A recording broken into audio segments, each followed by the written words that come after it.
Hello. Uh-oh. All right. Hello. I am hearing a bit of it. Uh-oh. There we go. Echo off. How is everyone doing? Sorry, I had the stream pulled up in a separate link as well. So I was hearing myself double time. I'm like, what is happening right now?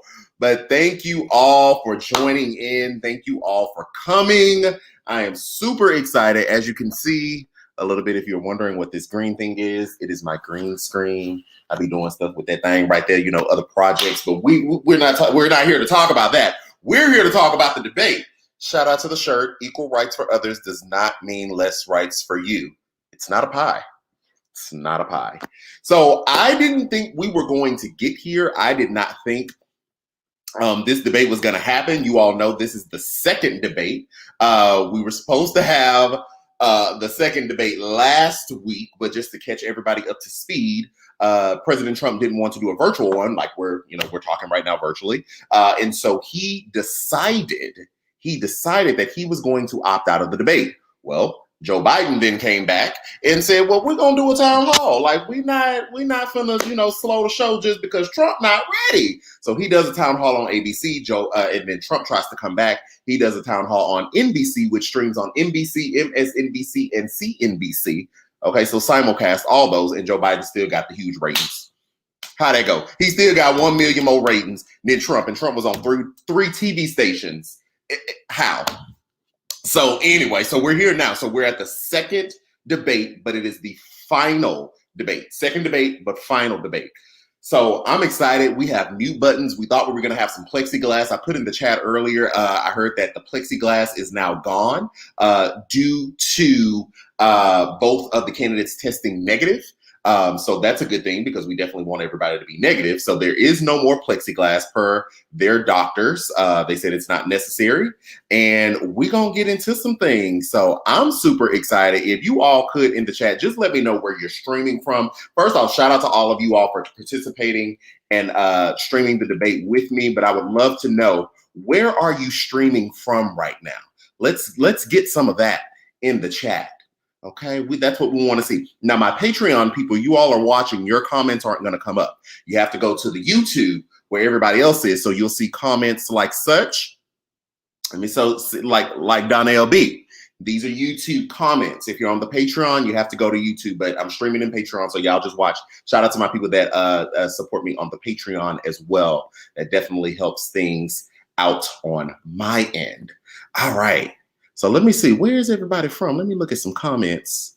Okay, Cypress, Texas, Portland, Oregon. Nicole, I just met, let me pull your comment up, Nicole. I just virtually met someone from Portland. We did a giveaway, and 2 of the people on the giveaway were actually from Portland. I hear you all have a very, very easy way of voting. We need some of that mail-in voting that y'all have been doing like that. Apparently it's we already know mail-in voting is safe, but like y'all have a really easy system.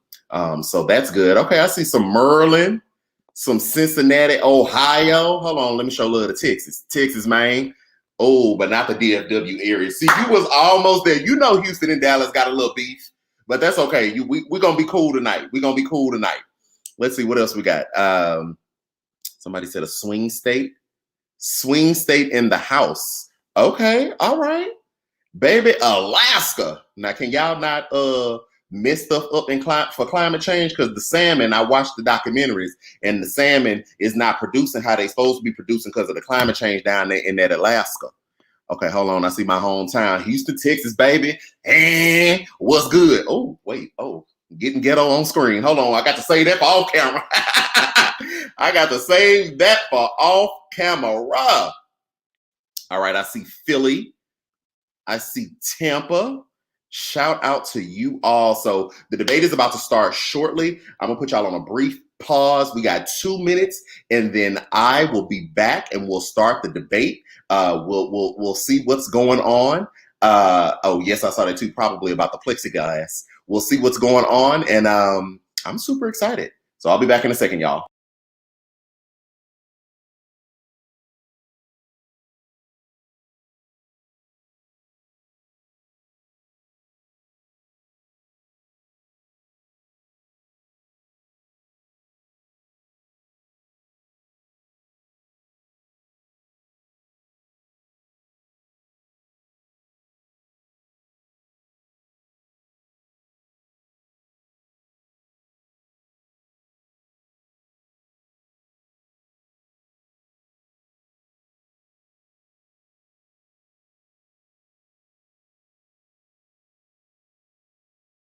Kristen Welker's 20.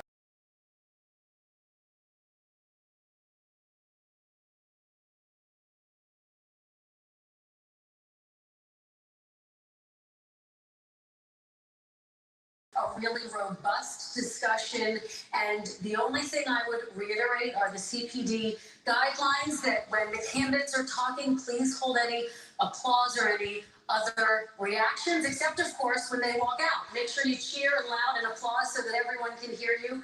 Thank you for having me. This is really sit down and just get organized and get settled. And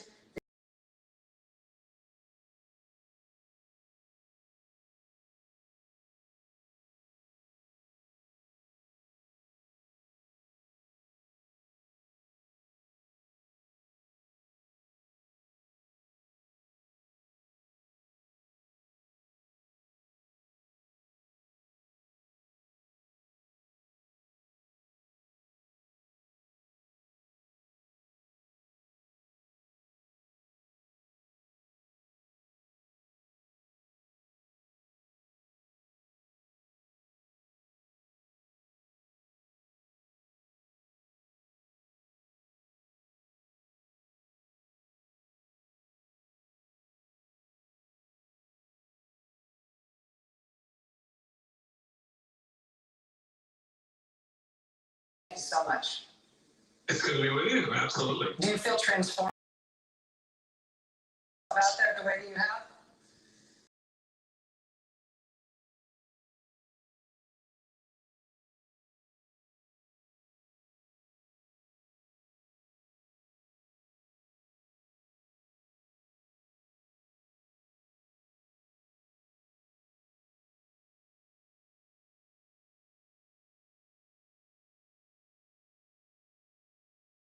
Game tonight, and he's got to work hard to convince the American people to give him 4 more years, which is something he has not done yet. So this is his last opportunity, because after tonight with 4. Okay, we're doing a sound check, so let me just play around with this and then I'll be back. Close that deal. Michael, do you think that the Biden campaign should have learned anything from debate 1 in terms of dealing with the steamroller effect of Trump just running through all the rules all the time? So I need to know, how does the sound, guys? Is it choppy? Because it's a little choppy on my end. So if you could put in the chat really quick if the sound is choppy or not.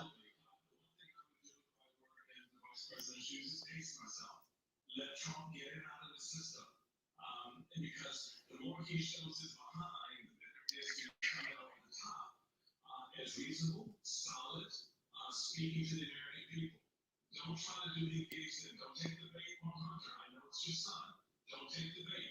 Get it one time. Because everything after that is gratuitous. So the reality for Trump is he's going to try, instead of doing what I said before, convince Americans to reelect him, he's going to try to draw a bit choppy. into Okay. the...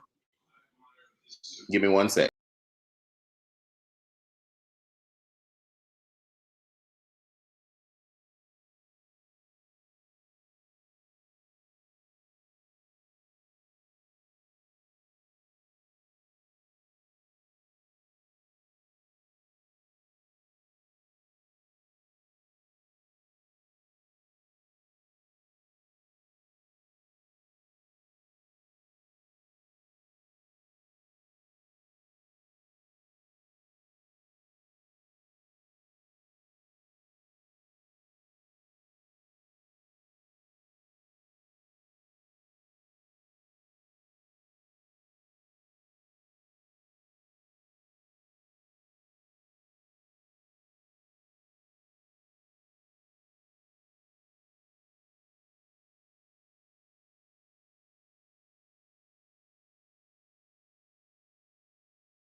By his absolute abject failure to address COVID-19.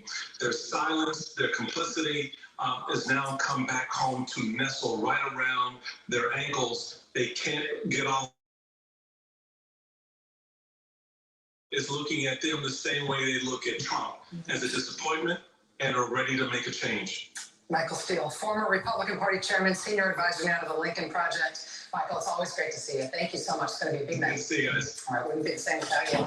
We're about 1 minute away. I realize we've been talking a lot about what we expect Trump to do and what Biden ought to do. Right.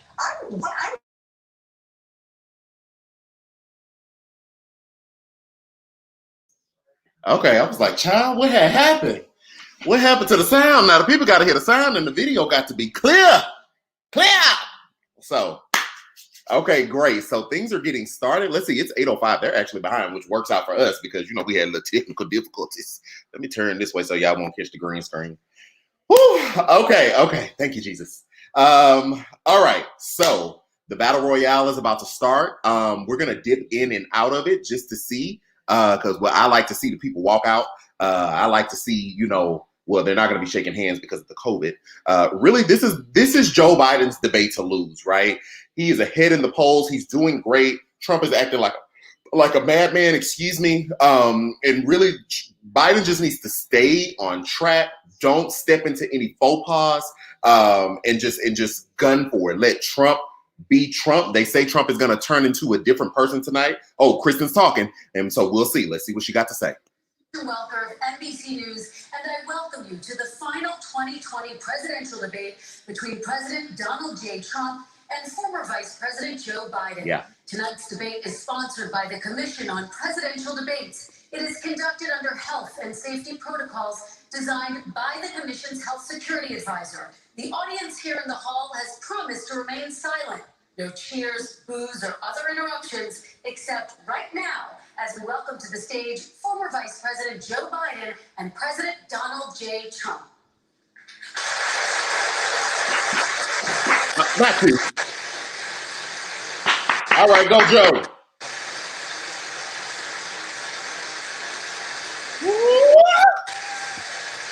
Come on, let's go. Let's go. And I do want to say a very good evening to both of you. This debate will cover 6 major topics. At the beginning of each section, each candidate will have 2 minutes uninterrupted to answer my first question. The debate commission will then turn on their microphone only when it is their turn to answer. And the commission will turn it off exactly when the 2 minutes have expired. After that, both microphones will remain on. But on behalf of the voters, I'm going to ask you to please speak one at a time. The goal is for you to hear each other and for the American people to hear every word of what you both have to say. And so with that, if you're ready, let's start. And we will begin with the fight against the coronavirus. President Trump, the first question is for you. Yeah. The country is heading into a dangerous new phase. More than 40,000 Americans are in the hospital tonight with COVID, including record numbers here in Tennessee. And since the two of you last shared a stage, 16,000 Americans have died from COVID. So please be specific. How much will the country during this next stage of the coronavirus crisis? 2 minutes uninterrupted. So, as you know, 2.2 million people modeled out were expected to die. We closed up the greatest economy in the world in order to fight this horrible disease that came from China. It's a worldwide pandemic. It's all over the world. You see the spikes in Europe and many other places right now. You talk about America. If you notice, the mortality rate is down 85%. The excess mortality rate is way down and much lower than almost any other country. And we're fighting it, and we're fighting it hard. There is a spike. There was a spike in Florida, and it's now gone. There was a very big spike in Texas. It's now gone. There was a very big spike in Arizona. It's now gone. And there are some spikes and surges in other places. They will soon be gone. We have a vaccine that's coming. It's ready. It's going to be announced within weeks, and it's going to be delivered. We have Operation Warp Speed, which is the military is going to distribute the vaccine. I can tell you from personal experience that I was in the hospital. I had it, and I got better. And I will tell you that I had something that they gave me, a therapeutic, I guess they would call it. Some people could say it was a cure. But I was in for a short period of time, and I got better very fast, or I wouldn't be here tonight. And now they say I'm immune, whether it's 4 months or a lifetime. Right. Nobody's been able to say that, but I'm immune.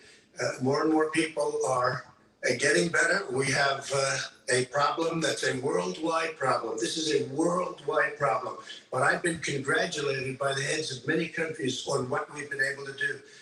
If you take a look at what we've done in terms of goggles and masks and gowns and everything else, and in particular ventilators, we're now making ventilators all over the world, thousands and thousands a month, distributing them all over the world. It will go away, and as I say, we're rounding the turn, we're rounding the corner. It's going away. Okay, former Vice President Biden, to you, how would you lead the country out of this crisis? You have 2 minutes uninterrupted. 220,000 Americans dead. Correct. You hear nothing else I say tonight. Hear this. Anyone who's responsible for not taking control, in fact, not saying I take no responsibility initially. Anyone who's responsible for that many deaths should not remain as President of the United States of America. I agree. We're in a situation where there are 1,000 deaths a day now, 1,000 deaths a day. And there are over 70,000 new cases per day. Compared to what's going on in Europe, as the New England Medical Journal said, they're starting from a very low rate. We're starting from a very high rate. The expectation is we'll have another 200,000 Americans dead sometime between now and the end of the year. If we just wore these masks, the president's own advisors have told them, we could save 100,000 lives. The president thus far still has no plan, no comprehensive plan. What I would do is make sure we have everyone encouraged to wear a mask all the time. I would make sure we move in the direction of rapid testing, investing in rapid testing. I would make sure that we set up national standards as to how to open up schools and open up businesses so they can be safe and give them the wherewithal, the financial resources to be able to do that. We're in a situation now where the New England Medical Journal, one of the most serious journals in the whole world, said for the first time ever that the way this president has responded to this crisis has been absolutely tragic. And so, folks, I will take care of this. I will end this. I will make sure we have a plan. President Trump, I'd like to follow up with you and your comments. You talked about taking a therapeutic. I assume you're referencing Regeneron. You also said a vaccine will be coming within weeks. Yes. Is that a guarantee? No, it's not a guarantee, but it will be by the end of the year. But I think it has a good chance. There are 2 companies, I think, within a matter of weeks, and it will be distributed very quickly. Can you tell us which companies? Johnson & Johnson is doing very well. Moderna is doing very well. Pfizer is doing very well, and we have numerous others. And then we also have others that we're working on very closely with other countries, in particular Europe. Let me follow up with you, because this is new information. You have said a vaccine is coming soon, within weeks now. Your own officials say it could take well into 2021 at the earliest for enough Americans to get vaccinated. And even then, they say the country will be wearing masks and distancing into 2022. Is your timeline realistic? No, I think my timeline is going to be more accurate. I don't know that they're counting on the military the way I do, but we have our generals lined up, one in particular that's the head of logistics. And this is a very easy distribution for him. He's ready to go as soon as we have the vaccine. And we expect to have 100 million vials as soon as we have the vaccine. He's ready to go. Vice President Biden, your reaction, and just 40% of Americans say they would definitely agree to take a coronavirus vaccine if it was approved by the government. What steps would you take to give Americans confidence in a vaccine if it was? I'm not taking it. It's totally transparent. Have the scientists world see it, know it, look at it, go through all the processes. And by the way, this is the same fellow who told you this is going to end by Easter last time. This is the same fellow who told you that, don't worry, we're going to end this by the summer. We're about to go into a dark winter. And he has no clear plan, and there's no prospect that there's going to be a vaccine available for the majority of the American people before the middle of next year. President Trump, your reaction says you have no plan. We're going to have a dark winter at all. We're opening up our country. We've learned and studied and understand the disease, which we didn't at the beginning. When I closed and banned China from coming in heavily infected, and then ultimately Europe, but China was in January. Months later, he was saying I was xenophobic. I did it too soon. Now he's saying, oh, I should have, moved quicker. But he didn't move quicker. He was months behind me, many months behind me. And He's frankly, not in he power. landed the H1N1 swine flu, and it was a total disaster, far less lethal, but it was a total disaster.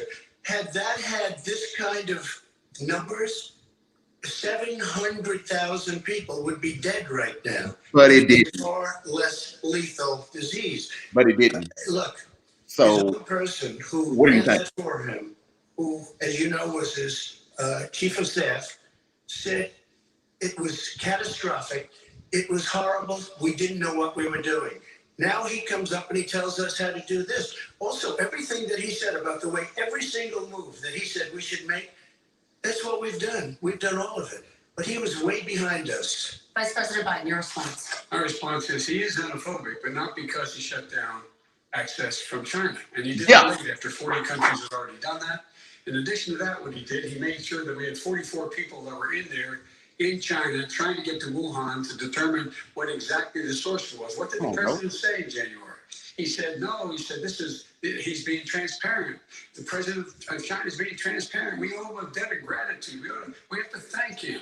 And then what happened was we started talking about using the Defense Act to make sure we go out and get whatever is needed out there to protect people. And again, I go back to this. He had nothing. He did virtually nothing. And then he gets out of the hospital and he talks about don't worry.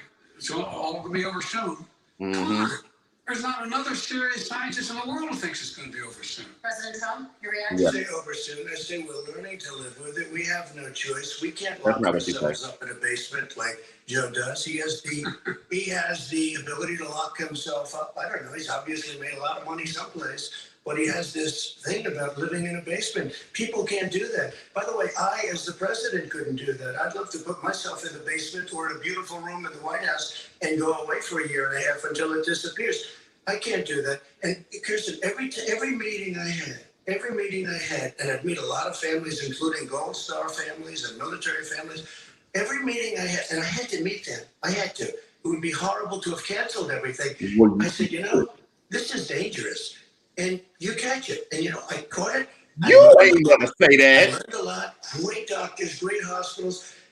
And now I recovered. 99.9 of young people recover. 99% of people recover. We have to recover. We can't close up our nation. We have to open our school, and we can't close up our nation, or you're not going to have a nation. And of course, the CDC has said young people can get sick with COVID-19 and can pass it. Vice President Biden, I want to talk broadly about strategy, though. I respond to that. 30 seconds, please, and then I have a question. No, number one. He says that we're learning to live with it. People are learning to die with it. You folks home will have an empty chair at the kitchen table this morning. That man or wife going to bed tonight and reaching over to try to touch their, out of habit, where their wife or husband was, is gone. Learning to live with it. Come on. We're dying with it because he's never said, he said it's dangerous. When's the last time? Is it really dangerous still? Are we dangerous? You tell the people it's dangerous now? What should they do about the danger? And you say, I take no responsibility. Let me talk about your Excuse me, I take full responsibility. It's Since not when? my fault that he came here. It's China's fault. And you know what? It's not Joe's fault that he came here either. It's China's fault. They kept it from going into the rest of China for the most part, but they didn't keep it from coming out to the world, including Europe and ourselves. Vice President Biden. Fact is that when we knew it was coming, when it hit, what happened? What did the president say? He said, don't worry, it's going to go away. We got by Easter, don't worry, warm weather, don't worry, maybe inject bleach. He said he was kidding when he said that. A lot of people thought it was serious. A whole range of things the president has said. Even today, he thinks we are in control. We're about to lose 200,000 more people. President Trump. Look, perhaps just to finish this, I was kidding on that, but just to finish this, when I closed, he said I shouldn't have closed. And that went on for months. What Nancy Pelosi said the same thing. She was dancing on the streets in Chinatown in San Francisco. But when I closed, he said, this is a terrible thing. You're xenophobic. I think he called me racist even. And because I was closing it to China. Now he says I should have closed it earlier. It just, Joe, it doesn't work. I didn't say either of those things. You certainly did. I talked about his xenophobia in a different context. It wasn't about closing the border to Chinese coming to the United States. All right, I want to talk about both of your different strategies to handle. He thought I shouldn't have closed the border. Well, That's obvious. do you want to respond to that quickly, Vice President? No. Okay. Yeah, Let's talk about your different yeah. strategies toward dealing with this. Mr. Vice President, you suggested you would support new shutdowns if scientists recommended it. What do you say to Americans who are fearful that the cost of shutdowns, the impact on the economy, the higher rates of hunger, depression, domestic and substance abuse outweighs the risk of exposure to the virus? What I would say is I'm going to shut down the virus, not the country. It's his ineptitude that caused the country to have to shut down in large part. Why businesses have gone under, why schools are closed, why so many people have lost their living, and why they're concerned. Those other concerns are real. That's why he should have been, instead of in a sand trap at his golf course, he should have been negotiating with Nancy Pelosi and the rest of the Democrats and Republicans about what to do about the acts they were passing for billions of dollars to make sure people had the capacity. And you haven't ruled out more shutdowns. Well, no, I'm not shutting down the name, but they need standards. The standard is if you have a reproduction rate in a community that's above a certain level, everybody says, slow up, more social distancing, do not open bars and do not open gymnasiums, do not open until you get this under control. Right. More control. But when you do open, give the people the capacity to be able to open and have the capacity to do it safely. For example, schools, they need a lot of money to open. They need to deal with ventilation systems. They need to deal with smaller classes, more teachers, more pods. And he's refused to support that money, or at least up to now. Let's talk about schools. President Well, I think we have to respond, if I might. please, and then I have a follow-up. Thank you, and I appreciate that. Look, all he does is talk about shutdowns, but forget about him. His Democrat governors, Cuomo in New York, you look at what's going on in California, you look at Pennsylvania, North Carolina, Democrats all, they're shut down so tight and they're dying. They're dying. And he supports all these people. All he talks about is shutdowns. No, we're not going to shut down, and we have to open our schools. And it's like, as an example, I have a young son. He also tested positive. By the time I spoke to the doctor the second time, he was fine. It just went away. Young people, I guess it's their immune system. Let me follow up with you, President Trump. You've demanded schools open in person and insist they can do it safely. But just yesterday, Boston became the latest city to move its public school system entirely online after a coronavirus spike. What is your message to parents who worry that sending their children to school will endanger not only their kids, but also their teachers and families? I want to open the schools. The transmittal rate to the teachers is very small, but I want to open the schools. We have to open our country. We're not going to have a country. You can't do this. We can't keep this country closed. This is a massive country with a massive economy. People are losing their jobs. They're committing suicide. There's depression, alcohol, drugs at a level that nobody's ever seen before. There's abuse, tremendous abuse. We have to open our country. You know, I've said it often. The cure cannot be worse than the problem itself. You are the problem. And he wants to close down. He'll close down the country if one person in our massive bureaucracy says we should close it down. Vice President Biden, your Simply response. not true. We ought to be able to walk and chew gum at the same time. Right. We ought to be able to safely open, but they need resources to open. You need to be able to, for example, if you're going to open a business, have social distancing within the business. You need to have, if you have a restaurant, you need to have plexiglass dividers so people cannot infect one another. You need to be in a position where you can take testing rapidly and know whether a person is in fact infected. You need to be able to trace. You need to be able to provide all the resources that are needed to do this. And that is not inconsistent with saying that what we're going to make sure that we open safely. And by the way, all the teachers out there, not that many of you are going to die, so don't worry about it. Don't worry about it. Come on. President Trump, let me follow up with you quickly. By the way, I will say this. If you go and look at what's happened to New York, it's a ghost town. It's a ghost town. And when you talk about plexiglass, these are restaurants that are dying. These are businesses with no money. Putting up plexiglass is unbelievably expensive, and it's not the answer. I mean, you're going to sit there in a cubicle wrapped around with plastic. These are businesses that are dying, Joe. You can't do that to people. You just can't. Take a look at New York and what's happened to my wonderful city for so many years. I loved it. It was vibrant. It's dying. Everyone's leaving New York. Take a look at what New York has done in terms of turning the curve down in terms of the number of people dying. And I don't look at this in terms of the way he does. blue states and red states. They're all the United States. And look at the states that are having such a spike in the coronavirus. They're the red states. They're the states in the Midwest. They're the states in the upper Midwest. That's where the spike is occurring significantly.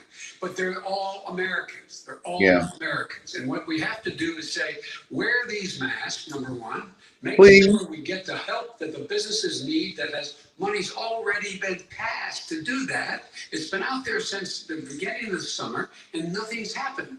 Listen, New York has lost more than 40,000 people, 11,000 people in nursing homes. President Trump, what When I about? say spike, take a look at what's happening in Pennsylvania, where they've had it closed. Take a look at what's happening with your friend in Michigan, where her husband's the only one allowed to do anything. It's been like a prison. Now it was just ruled unconstitutional. Take a look at North Carolina. They're having spikes and they've been closed and they're getting killed financially. We can't let that happen, Joe. You can't let that happen. We have to open up. And we understand the disease. We have to protect our seniors. We have to protect our elderly. We have to protect especially our seniors with heart problems and diabetes problems. And we will protect them. We have the best testing in the world by far. That's why we have so many cases. Let me follow up with you before we move on to our next section. President Trump, this week you called Dr. Anthony Fauci, the nation's best-known infectious disease expert, quote, a disaster. You described him and other medical experts as, quote, idiots. If you're not listening to them, who are you listening to as you fight this? I'm listening to all of them, including Anthony. I get along very well with Anthony, but he did say, don't wear masks.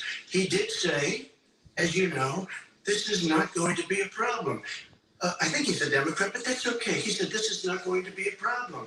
We are not going to have a problem at all. When Joe says that, I said, Anthony Fauci said, and others, and many others, and I'm not knocking him a lot. Nobody knew. Look, nobody knew what this thing was. Nobody knew where it was coming from, what it was. We've learned a lot. But Anthony said, don't wear masks. Now he wants to wear masks. That was in the beginning. If you look back, exact words, here's his exact words. This is no problem. This is going to go away soon. So he's allowed to make mistakes. He happens to be a good person. Vice President Biden, your response quickly, and then we're going to move on to the next section. My response is that think about what the president knew in January and didn't tell the American people. Yeah. He was told this was a serious virus that spread in the air. And he knew. Much worse than the flu. Yeah. He went on record and said to one of your colleagues, recorded, that in fact he knew how dangerous it was, but he didn't want to tell us. Yeah. He didn't want to tell us because he didn't want us to panic. He didn't want us, Americans don't panic. Yeah. He panicked. But guess what?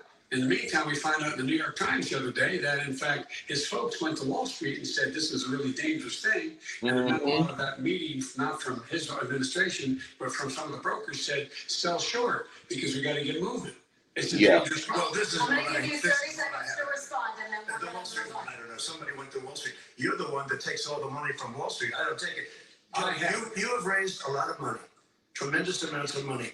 And every time you raise money, deals are made, Joe. I could raise so much more money as president and as somebody that knows most of those people. I could call the heads of Wall Street, the heads of every company in America. I would blow away every record, but I don't want to do that because it puts me in a bad position.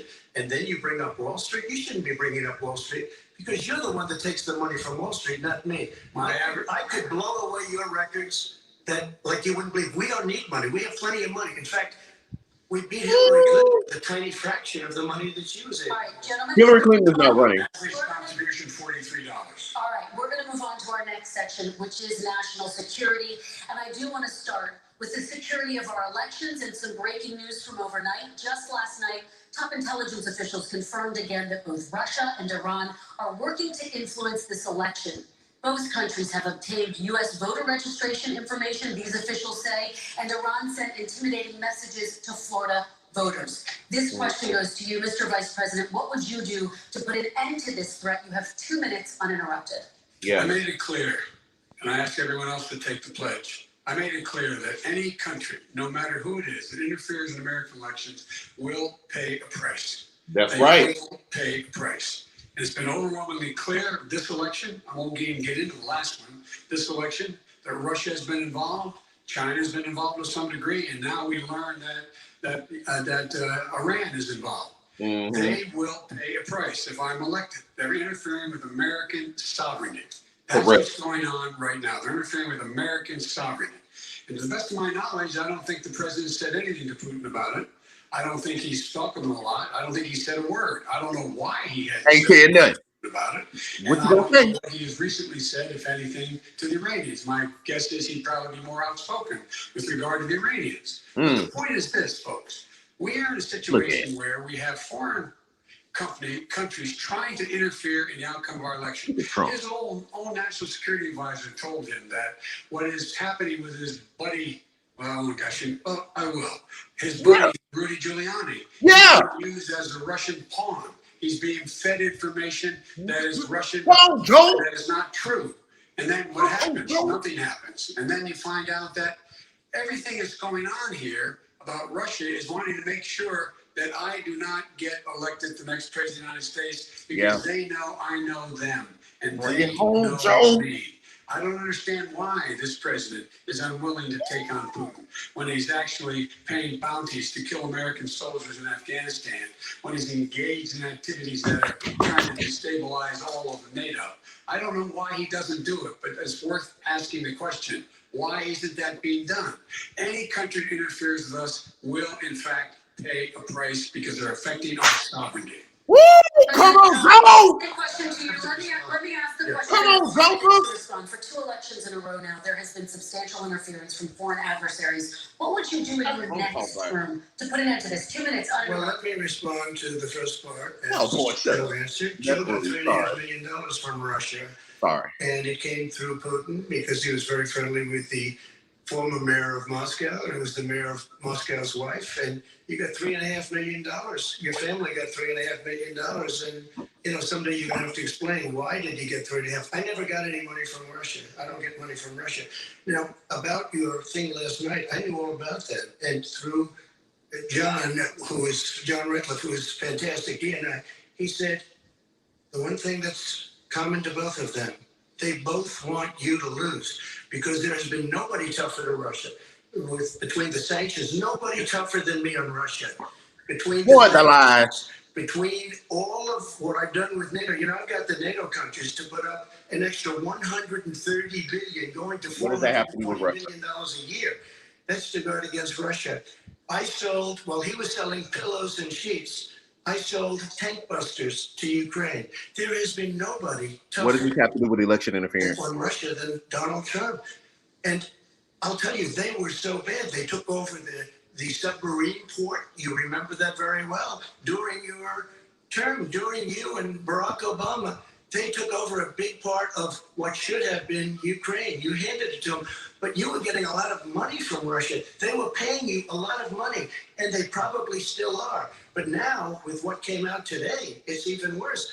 All of the emails, the horrible emails of the kind of money that you were raking in, you and your family. And Joe, you were vice president when some of this was happening, and it should have never happened. And I think you owe an explanation to the American people. Why is it? Somebody just had a news conference a little while ago who was essentially supposed to work with you and your family. But what he said was damning. And regardless of me, I think you have to clean it up and talk to the American people. Maybe you can do it right now. Vice President Biden, you may respond to this. And then I just want to follow up on the election security. I have not taken a penny from any foreign source ever in my life. We learned that this president paid 50 times the tax in China, has a secret bank account with China, does business in China, and in fact is talking about me taking money. I have not taken a single penny from any country whatsoever, ever. Number one. Number two, sensational, as a president, I have released all of my tax returns. 22 years. Go look at them. 22 years of my tax return. You have not released a single solitary year of your tax return. What are you hiding? Why are you unwilling? The foreign countries are paying you a lot.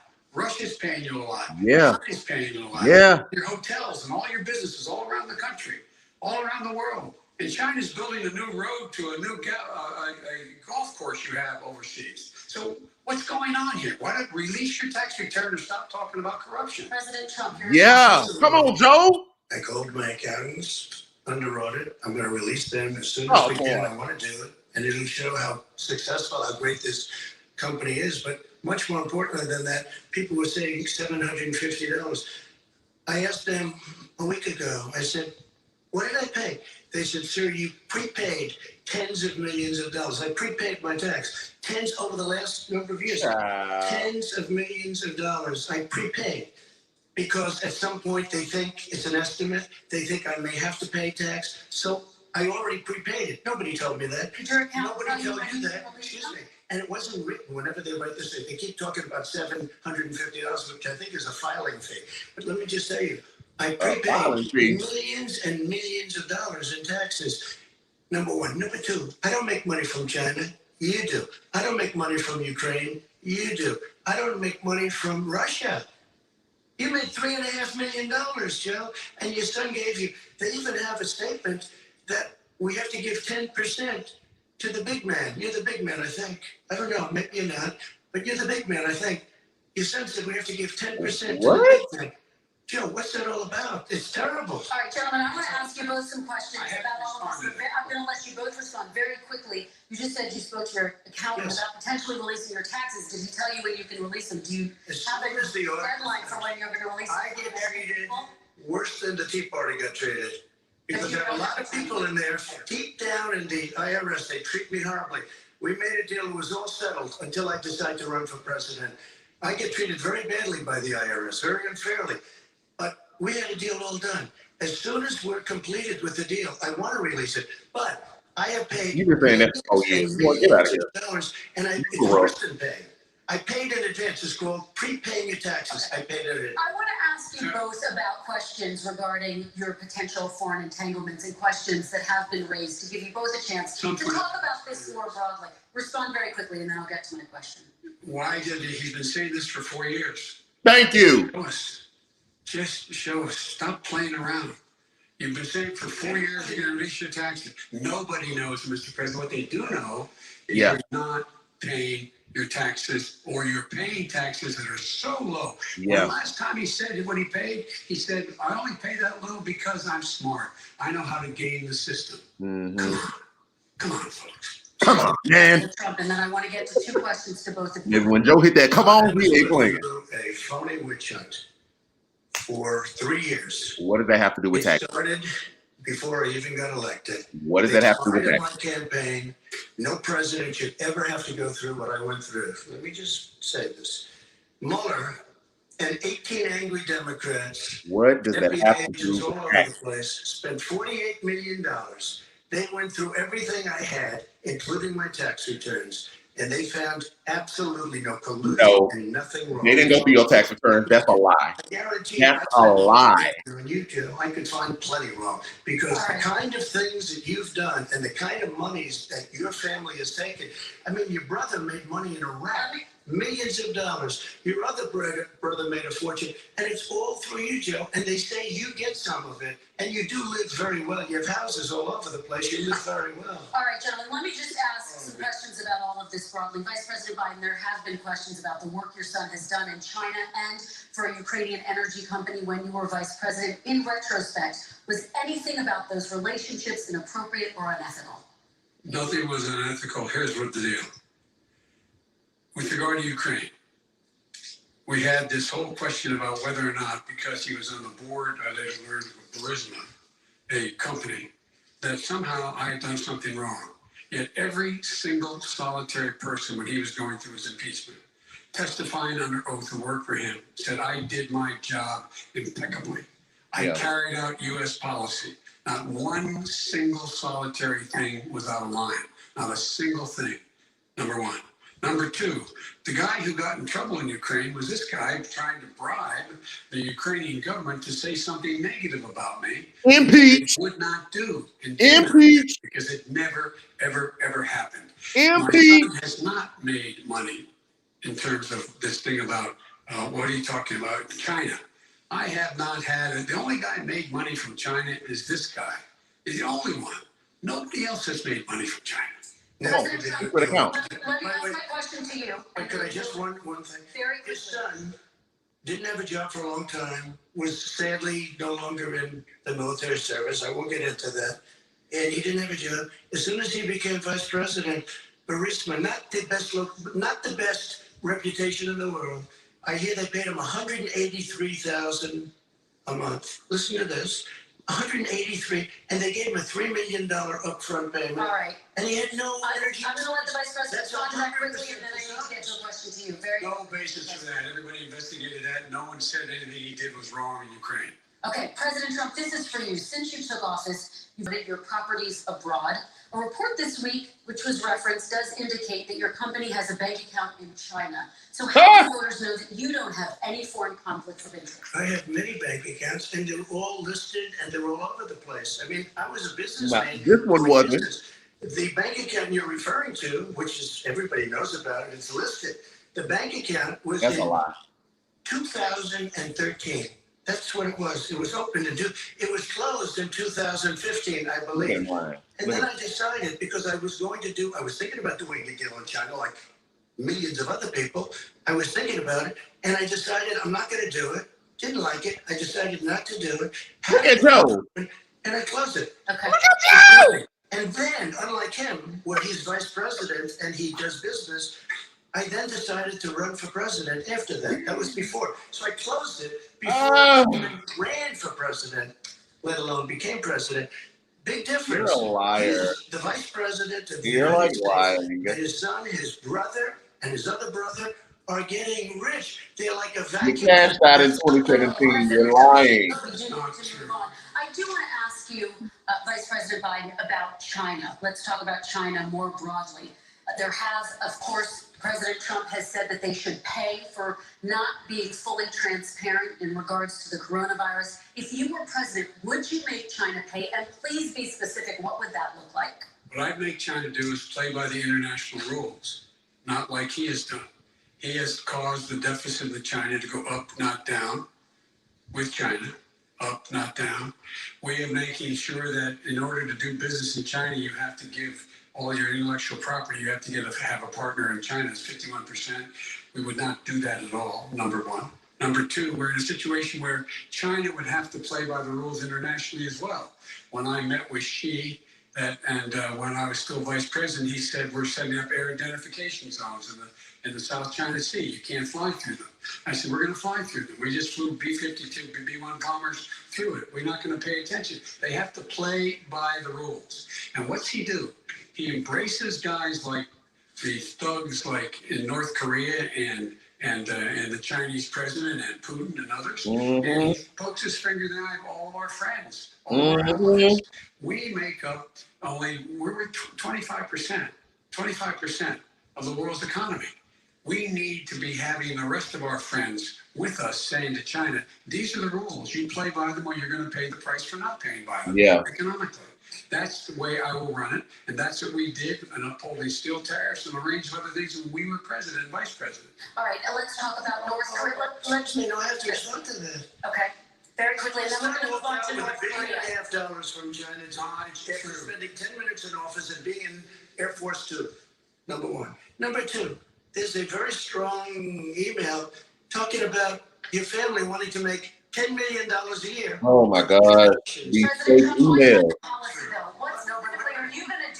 What specifically are you going to do to make China pay? You said you're going to make them pay. China is paying. They're paying billions. Come on, Pearson. I just gave $28 billion. You sanctions? I just gave $28 billion to our farmers. Taxpayers' money. That's welfare. Taxpayers' money. The taxpayers. It's called China. China paid That was $28 billion, and taxpayer welfare. They devalued their currency, and they also paid out. And you know who got the money? Our farmers, our great farmers, because they were targeted. You gave them money. Also, I charged them 25% on dumped steel because they were killing our steel industry. We were not going to have a steel industry. Okay. And now we have a steel industry. Vice President Biden, your response, please. My response is, look, this isn't about, there's a reason why he's bringing up all this malarkey. There's a reason for it. He doesn't want to talk about the substantive issues. It's not about his family and my family. It's about your family. And your family's hurting badly. If you're making less than, if you're a middle-class family, you're getting hurt badly right now. You're sitting at the kitchen table this morning deciding, well, we can't get new tires to the ball because we have to wait another month. Or are we going to be able to pay the mortgage? Who's going to tell her she can't go back to community college? Bring it back to issue. Making. The middle-class families like I grew up in Scranton and Claymont, they're in trouble. We Yeah. should be talking about your families, but that's the last thing he wants to talk about. Uh-huh. I want to talk about North Korea. I do want to turn to 10 seconds, Mr. President. 10 seconds. Typical political statement. Let's get off this China thing, and then he looks, the family, around the table, everything. Just a typical politician when I see that. Let's talk about Not a North typical Korea. politician. Okay. That's why. No, that's actually real. Let's Get off the subject of China. Let's talk around sitting around the table. All right. Come on, Joe, you can do better. We're going to talk about North Korea now. President Trump, you've met with North Korean leader Kim Jong-un 3 times. You've talked about your beautiful letters with him. You've touted the fact that there hasn't been a war or a long-range missile test. And yet North Korea recently rolled out its biggest ever intercontinental ballistic missile and continues to develop its nuclear arsenal. Do you see that as a betrayal of the relationship you forged? Just 30 seconds here because we need to get on to the next. So when I met with Obama, we sat in the White House right at the beginning, had a great conversation. It was supposed to be 15 minutes and it was well over an hour. He said the biggest problem we have with North Korea. He indicated we will be in a war with North Korea. Guess what? It would be a nuclear war. And he does have plenty of nuclear capability. In the meantime, I have a very good relationship with him. Different kind of a guy, but he probably thinks the same thing about me. We have a different kind of a relationship. We have a very good relationship, and there's no war. And you know, about 2 months ago, he broke into a certain area. They said, oh, there's going to be trouble. I said, no, they're not, because he's not going to do that. And I was right. Look, instead of being in a war where millions of people sold, you know, it's 25 miles away. Millions and millions, 32 million people and so millions of people would be dead right now. President Trump, that's 30 seconds. Thank you. Vice President Biden, to you, North Korea conducted 4 nuclear tests under the Obama administration. Why do you think you would be able to rein in this persistent threat? Because I make it clear, which we were making clear to China, they had to be part of the deal. Because here's the root. I made it clear as a spokesperson of the administration when I went to China that they said, why are you moving your missile defense up so close? Why are you moving more forces here? Why are you continuing to do military maneuvers with South Korea? I said, because North Korea is a problem, and we're going to continue to do it so we can control them. We're going to make sure we can control them and make sure they cannot hurt us. And so if you want to do something about it, step up and help. If not, it's going to continue. What has he done? He's legitimized North Korea. He's talked about his good buddy who's a thug. Yeah. And he talks about how we're better off. And they have much more capable missiles, able to reach U.S. territory much more easily than ever did before. Let me follow up with you, Vice President Biden. You said you wouldn't meet with Kim Jong-un without preconditions. Are there any conditions under which you would meet with him? On the condition that he would agree that he would be drawing down his nuclear capacity to get the Korean Peninsula to be a nuclear-free zone. All right, let's move on to American families. They tried to meet with him.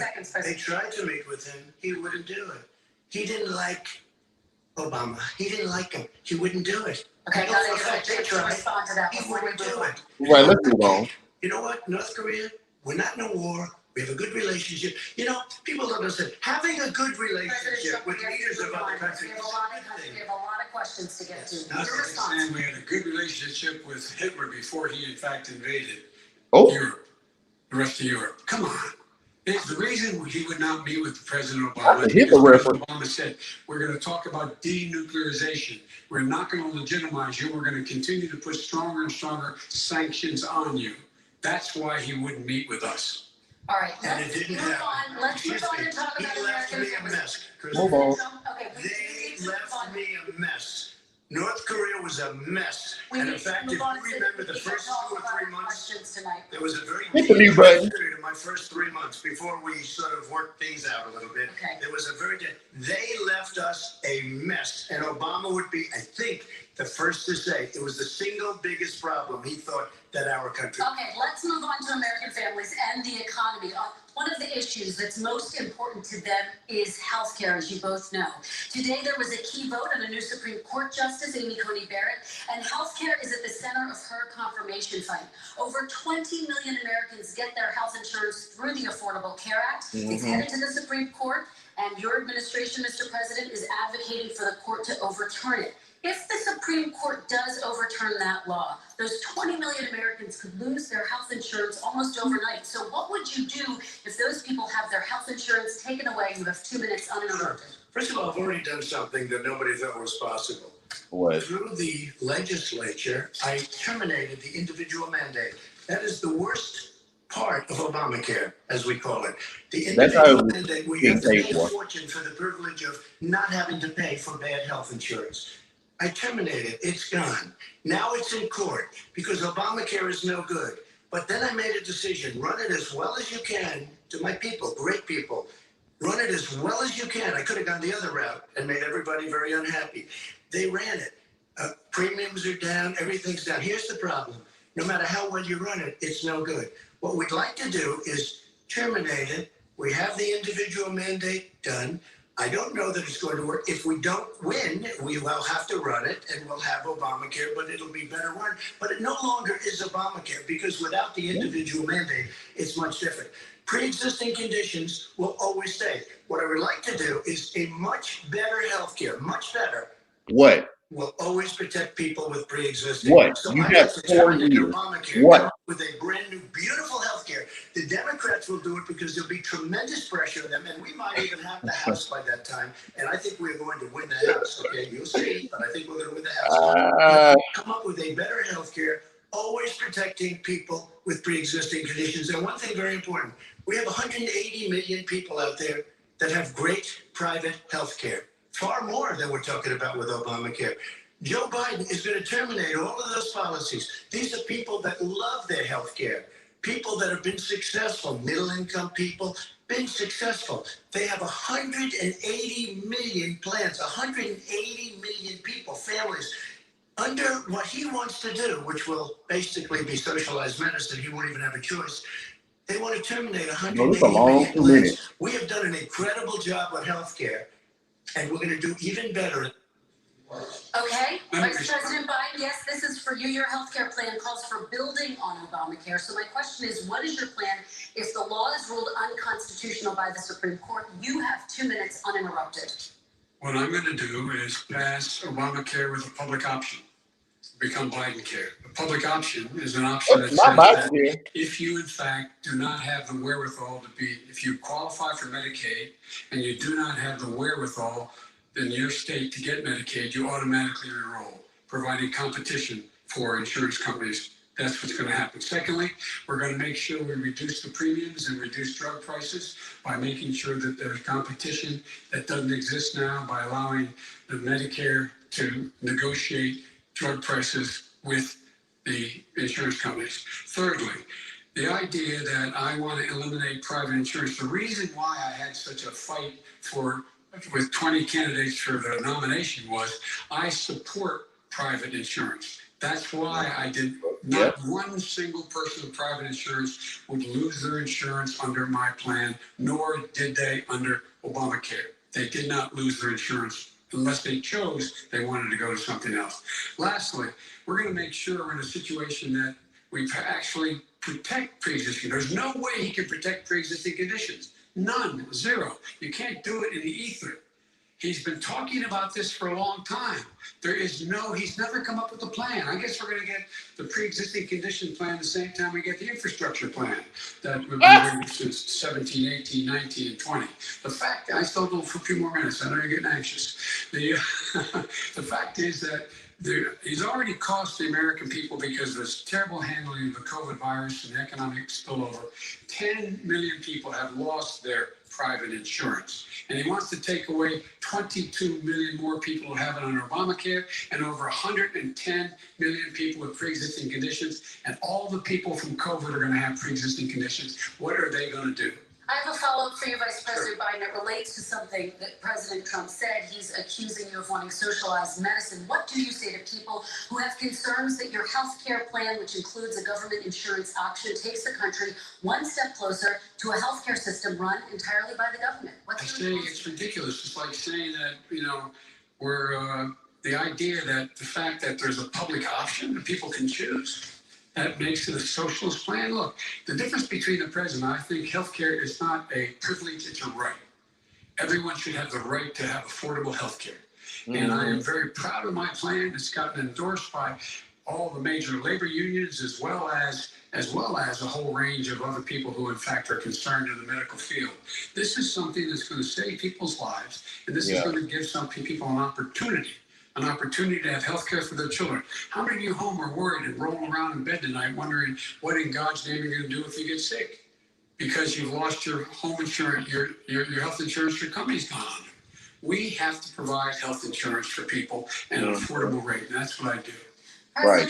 He was there for 47 years. He didn't do it. He was now there as vice president for 8 years, and it's not like it was 25 years ago. It was 3 3/4. It was just a little while ago, right? Less than 4 years ago.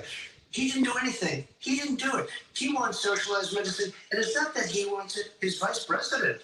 I mean, she is more liberal than Bernie Sanders and wants it even more. Bernie Sanders wants it. The Democrats want it. You're going to have socialized medicine, just like you went with fracking.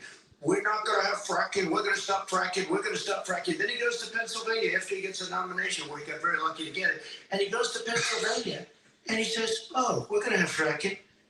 And you never ask that question. And by the way, so far, I respect very much the way you're handling this. I have to say. By the way, somebody should ask the question. He goes for a year. There will be. We have a number of topics. No, but that's my question. We're going to get to it. The same thing with socialized medicine. Vice President, your response, please. My response is people deserve to have affordable health care, period. Period. And the Biden care proposal will, in fact, provide for that affordable health care, lower premiums. What we're going to do is going to cost some money. It's going to cost over $750 billion over 10 years to do it. And they're going to have lower premiums. You can buy into the better plans, the cheaper plans, lower your premiums, deal with unexpected billing, and have your drug prices drop significantly. He keeps talking about it. He hasn't done a thing for anybody on health care. Not a thing. When he says public option, he's talking about socialized medicine and health care. When he talks about a public option, he's talking about destroying your Medicare, destroying your Social Security, and this whole country will come down. You know, Bernie Sanders tried it in his state. He tried it in his state. His governor was a very liberal governor. They want to make it work. Okay, let's hear Vice President Biden respond. It doesn't work. He's a very confused guy. He thinks he's running against somebody else. He's running against Joe Biden. I beat all those other people because I disagreed with them. Joe Biden he's running against. And the idea that we're in a situation that is going to destroy Medicare, this is the guy that the actuary at Medicare said, if in fact, at Social Security, if in fact he continues to withhold his plan to withhold the tax on Social Security will be bankrupt by 2023. Yeah. There's no way to make up for it. This is the guy who's tried to cut Medicare. So the idea that Donald Trump is lecturing me on Social Security and Medicare. Come on, bro. Come on. He tried to get rid of. He tried to hurt Social Security years ago. Go back and look at the records. He tried to hurt Social Security years ago. All right, let's move on. I'm going to move on. Mr. President, I have to move on to the next question. They said the stock market will boom if I'm elected. If he's elected, the stock market will crash. Okay, let's move on to the next question. Very quickly. Look, the idea that the stock market is booming is his only measure of what's happening. Where I come from in Scranton and Claymont, the people don't live off of the stock market. Come on, Joe.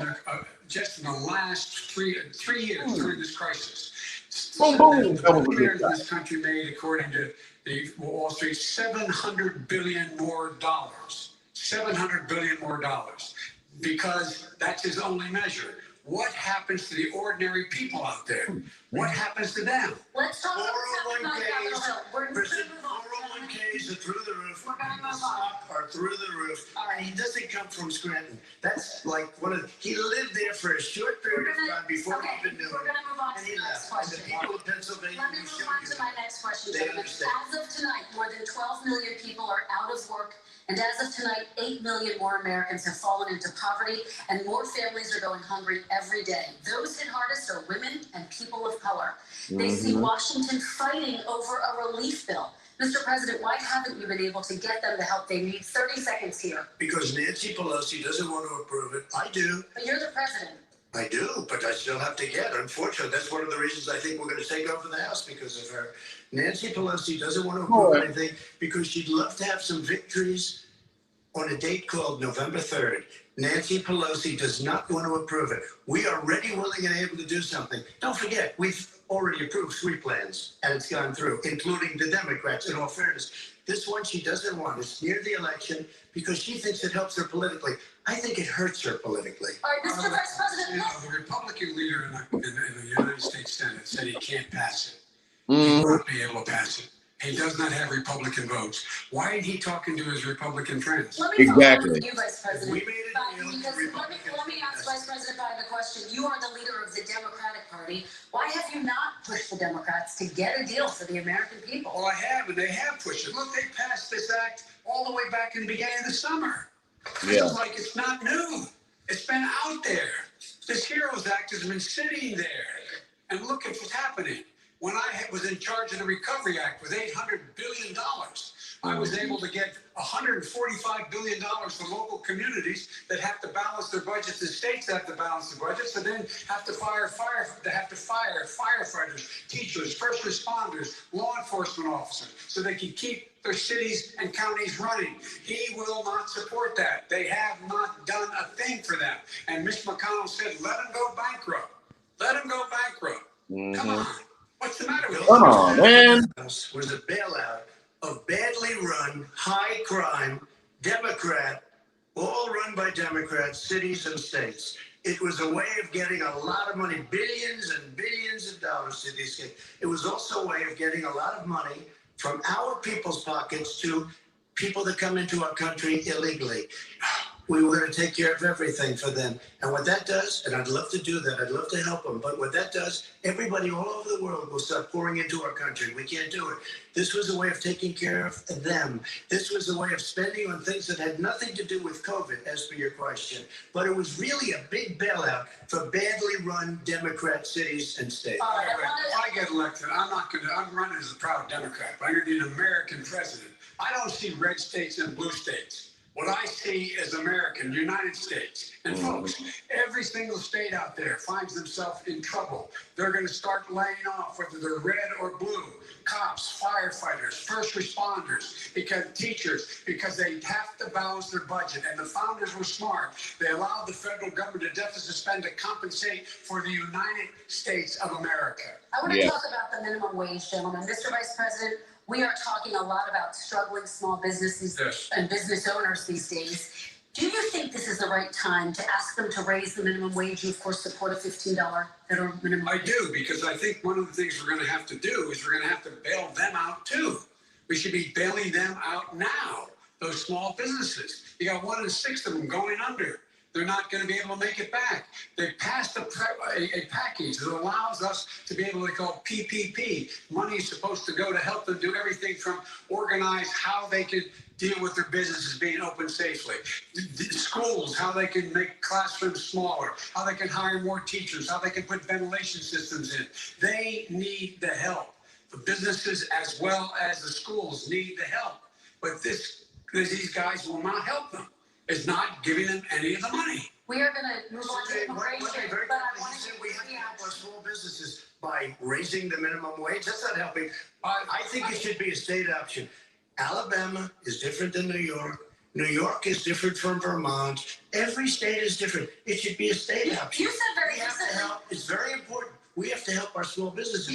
How are you helping your small businesses when you're forcing wages? What's going to happen, and what's been proven to happen, is when you do that, these small businesses fire many of their employees. You said very recently you would consider raising the federal minimum wage to $15 an hour. You said recently you would consider raising the federal minimum wage to $15 an hour. Is that still the case? And I would consider it to an extent. But In a second in a second administration, but not to a level that's going to put all these businesses out of business. It should be a state option. Every different places, I know different places. They're all different. Some places, $15 is not so bad. In other places, other states, $15 would be President Trump, thank you. Quick response, Vice President Biden. 2 jobs, 1 job, below poverty.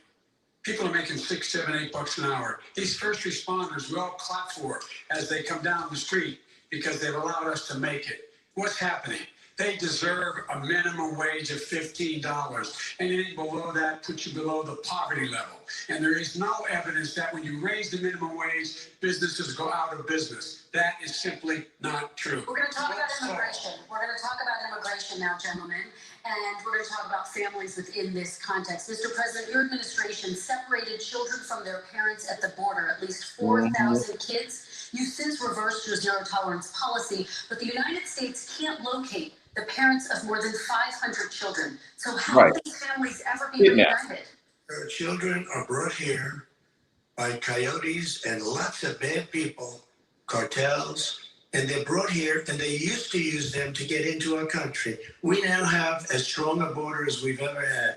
We're over 400 miles of brand new wall. You see the numbers, and we let people in, but they have to come in legally, and they come in through. But how will you reunite these kids with their families, Mr. President? They built cages. You know, they used to say, I built the cages. And then they had a picture in a certain newspaper. And it was a picture of these horrible cages. And they said, look at these cages. President Trump built them. And then it was determined they were built in 2014. That was him. Do you have a plan to reunite the kids? Yes, we're working on it we're trying What's the quick. plan? But a lot of these kids come out without the parents. They come over through cartels and through coyotes and through gangs. Vice President Biden, let me bring you into this conversation. Quick response and then another question to you. These 500 plus kids came with parents. They separated them at the border to make it a disincentive to come to begin with. Yeah. They real tough. We're really strong. And guess what? They cannot, it's not coyotes didn't bring them over. Their parents were with them. They got separated from their parents. And it makes us a laughing stock and violates every notion of who we are as a nation. Let me ask you a follow-up Kristen, question. they did it. We changed the policy. Your response They to did that? it. We changed. did not They built the cages. Who built the cages, Joe? Let's talk about what Who we're built the talking about. cages, Let's Joe? talk about what we're talking about. What happened? Parents were ripped, their kids were ripped from their arms and Right. separated. Right. Now they cannot find over 500 of sets of those parents and Right. they're alone. Nowhere to go. Nowhere to go.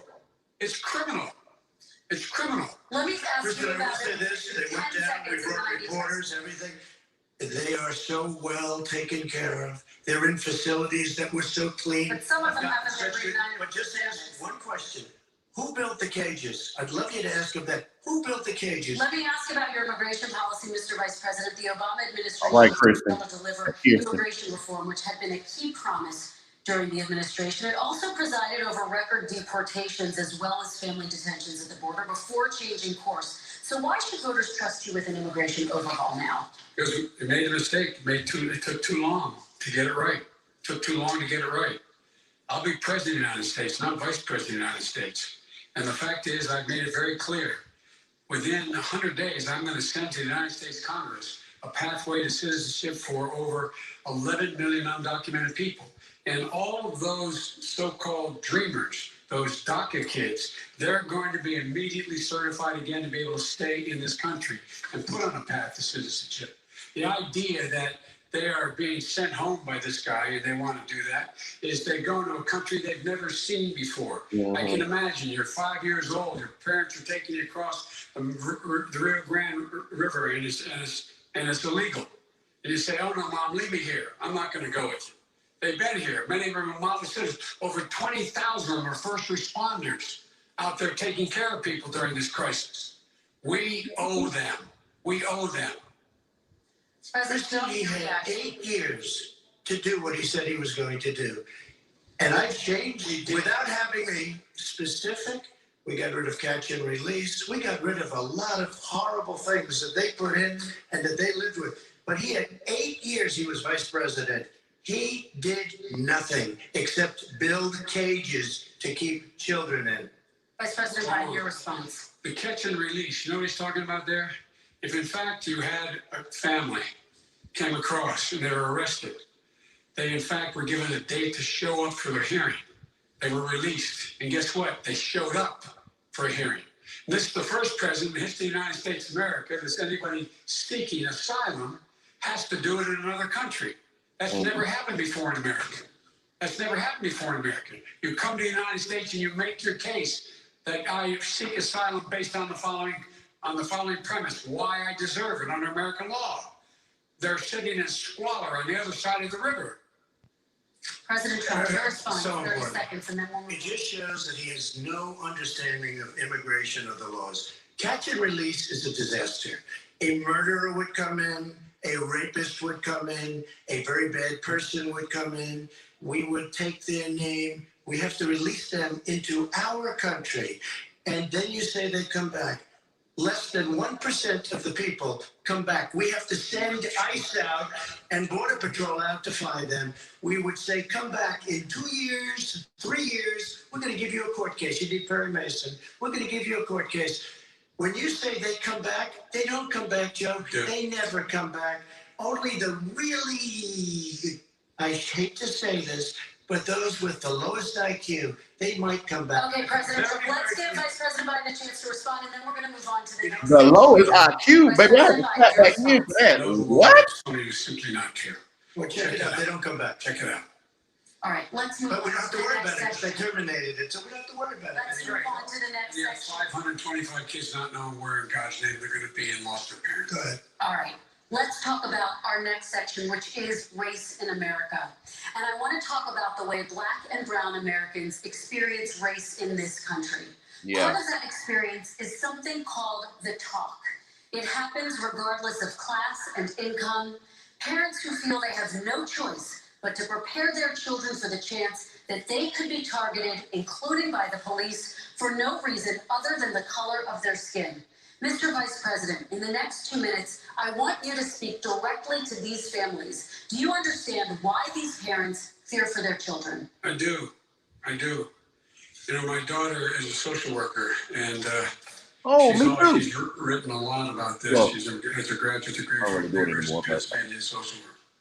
And you know, one of the reasons why I ended up working on the east side of Wilmington, Delaware, which is 90% African American, was to learn more about what was going on. What I never had to tell my daughter, if she's pulled over, make sure she puts, for a traffic stop, put both hands on top of the wheel and don't reach for the glove box because someone may shoot you.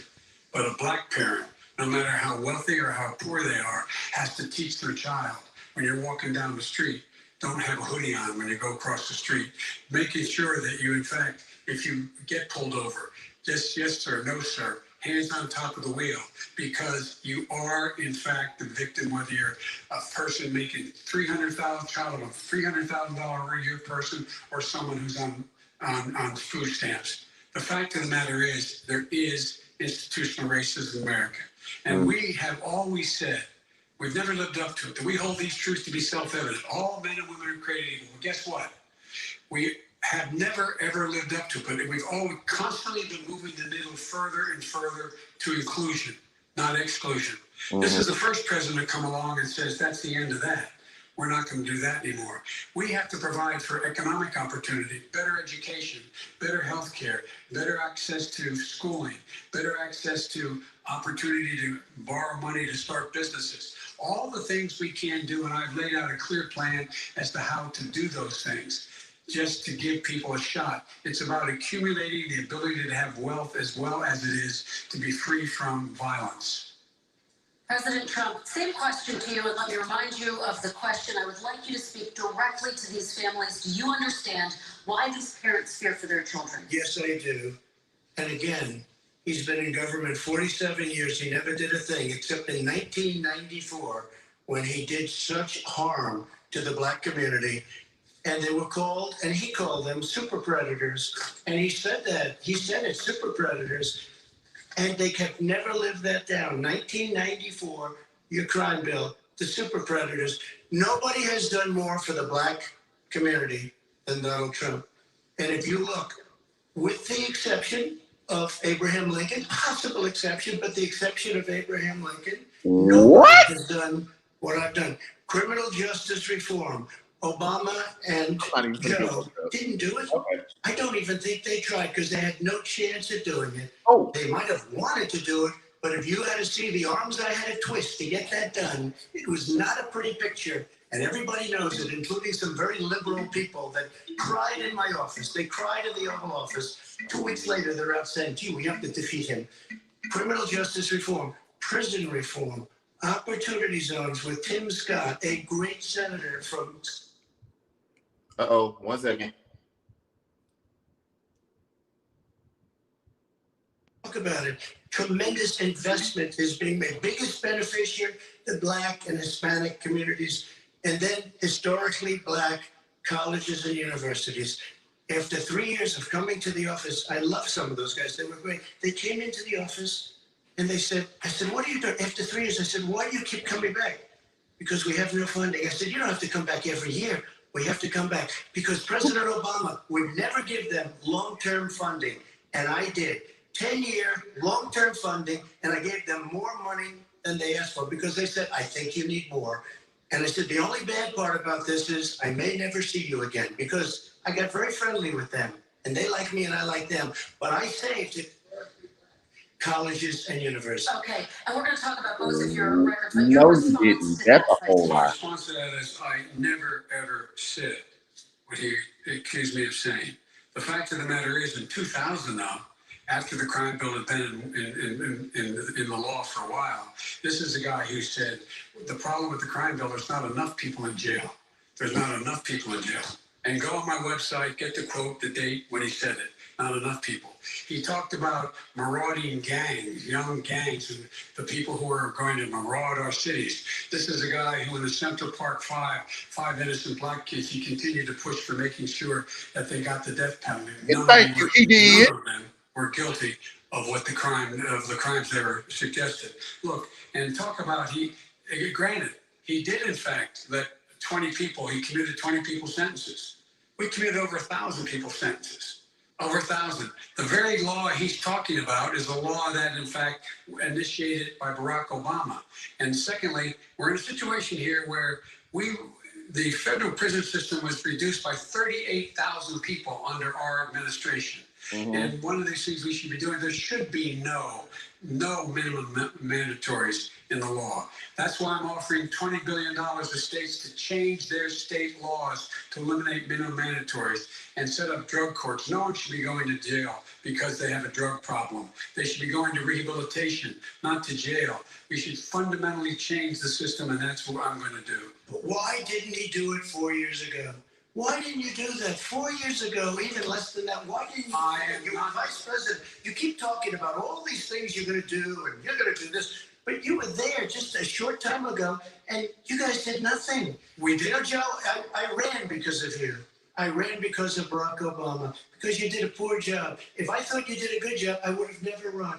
I would have never run. I ran because of you. I'm looking at you now. You're a politician. I ran because of you. All right, Vice President Biden, your response to that, and then I do have some questions for both of you. Well, I'll tell you what, I hope he does look at me, because what's happening here is, you know who I am, you know who he is. Yeah. You know his character, you know my character. Yeah. And our reputation is for honor and telling the truth.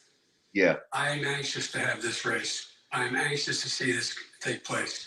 The character of the country is on the ballot.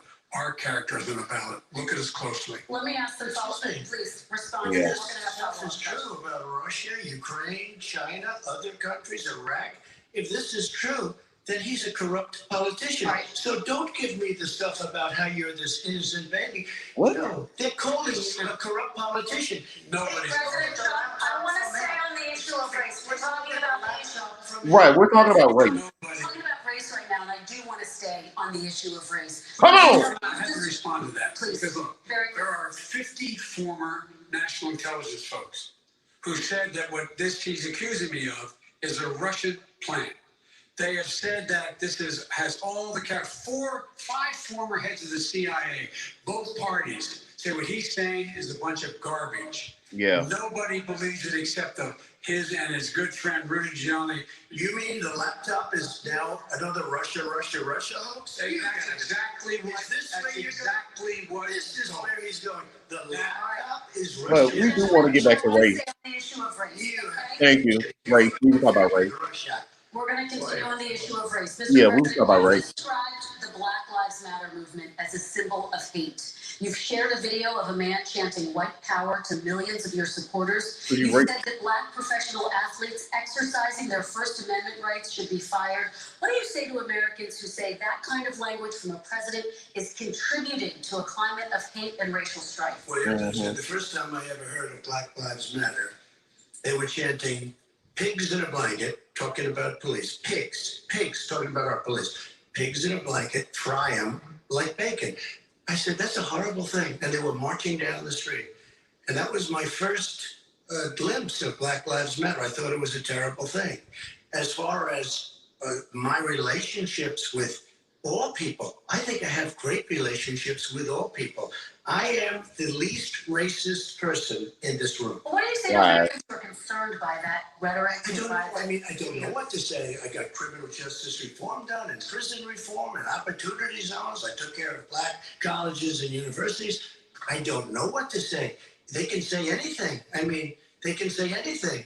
It makes me sad because I am the least racist person. I can't even see the audience because it's so dark. But I don't care who's in the audience. I'm the least racist person in this. You're racist. Okay, Vice President Biden, let me ask No, you. you're definitely a racist. I have a follow-up question for you. Abraham Lincoln here is one of the most racist presidents we've had in modern history. He pours fuel on every single racist fire. Every single one. Started off his campaign coming down the escalator saying he's going to get rid of those Mexican rapists. Yeah. Ban Muslims because they're Muslims. Yeah. He's moved around and made everything worse across the board. He says about the poor boys, last time we were on stage here, he said, I told them to stand down and stand ready. Come on. This guy has a dog whistle about as big as a foghorn. Yeah. President Trump, I'm going to give you 10 seconds to respond, and then I have a follow-up. You made a reference to Abraham Lincoln. Where did that come in? I mean, you said Abraham. Where did that? No. I said not since Abraham Lincoln has anybody done what I've done for the Black community. And I didn't say I'm Abraham Lincoln. I said not since Abraham Lincoln has anybody. You didn't get the joke he was making fun of you, boy. Now, you have done nothing other than the crime bill, which put tens of thousands of Black men mostly in jail. You didn't even get the info. Let me ask Vice President Because if you look at what's happening with the voting right now, Let me ask they Vice remember President that you Biden treated them about very badly. Just take a look at what's happening out there. Vice President Biden, let me give you a chance to respond within this context. Crime bills that you supported in the 80s and 90s contributed to the incarceration of tens of thousands of young Black men who had small amounts of drugs in their possession. They are sons, they are brothers, they're fathers, they're uncles, whose families are still to this day, some of them suffering the consequences. So speak to those families. Why should they vote for you? One of the things is that in the 80s, we passed 100%, all 100 senators voted for it, a bill on drugs and how to deal with drugs. It was a mistake. I've been trying to change the since then, particularly the portion on cocaine. That's why I've been arguing that, in fact, we should not send anyone to jail for a pure drug offense. They should be going into treatment across the board. That's what we should be spending money. That's why I set up drug courts, which are never funded by our Republican friends. They should not be going to jail for a drug or an alcohol problem. They should be going into treatment. That's what we've been trying to do. That's what I'm going to get done, because I think the American people have now seen that, in fact, it was a mistake to pass those laws relating to drugs, but they were not in the crime bill. But why didn't he get it done? See, it's all talk, no action with these politicians. Why didn't he get it done? That's what I'm going to do when I become president. You were vice president along with Obama as your president, your leader, for 8 years. Why didn't you get it done? You had 8 years to get it done. Now you're saying you're going to get it done because you're all talk and no action, Jim. We got a lot of it done. We released 38,000 prisoners left from You got nothing done. 38,000 prisoners were released from federal prison. There were over 1,000 people who were given clemency. In fact, we're the ones that put in the legislation saying we could look at pattern and practice of police departments and what they were doing, how they were conducting themselves. I could go on, but we began the process. We began the process. We lost an election. That's why I'm running to win back that election and change this terrible policy. I just asked one question. Why didn't you do it in the 8 years? You don't get to keep asking the questions. Like, you just said, I'm going to do that. I'm going to do this. You put tens of thousands of mostly black young men in prison. Now you're saying you're going to undo that. Why didn't you get it done? You had 8 years with Obama. You know why, Joe? Because you're all talk and no action. All right, Vice President Biden, and then we're going to move on to the next section. We had a Republican Congress. oh, well. Wait, Okay. You got to talk them into it, Joe. So, All right. Oh, into it. We're going to move on to our next section. Like I did with criminal justice reform. exactly. I had to talk Democrats into it. Gentlemen, You did. we're running out of time, so we got to get on to climate change, please. You both Okay. have very different visions on climate change. President Trump, you say that environmental regulations have hurt jobs in the energy sector.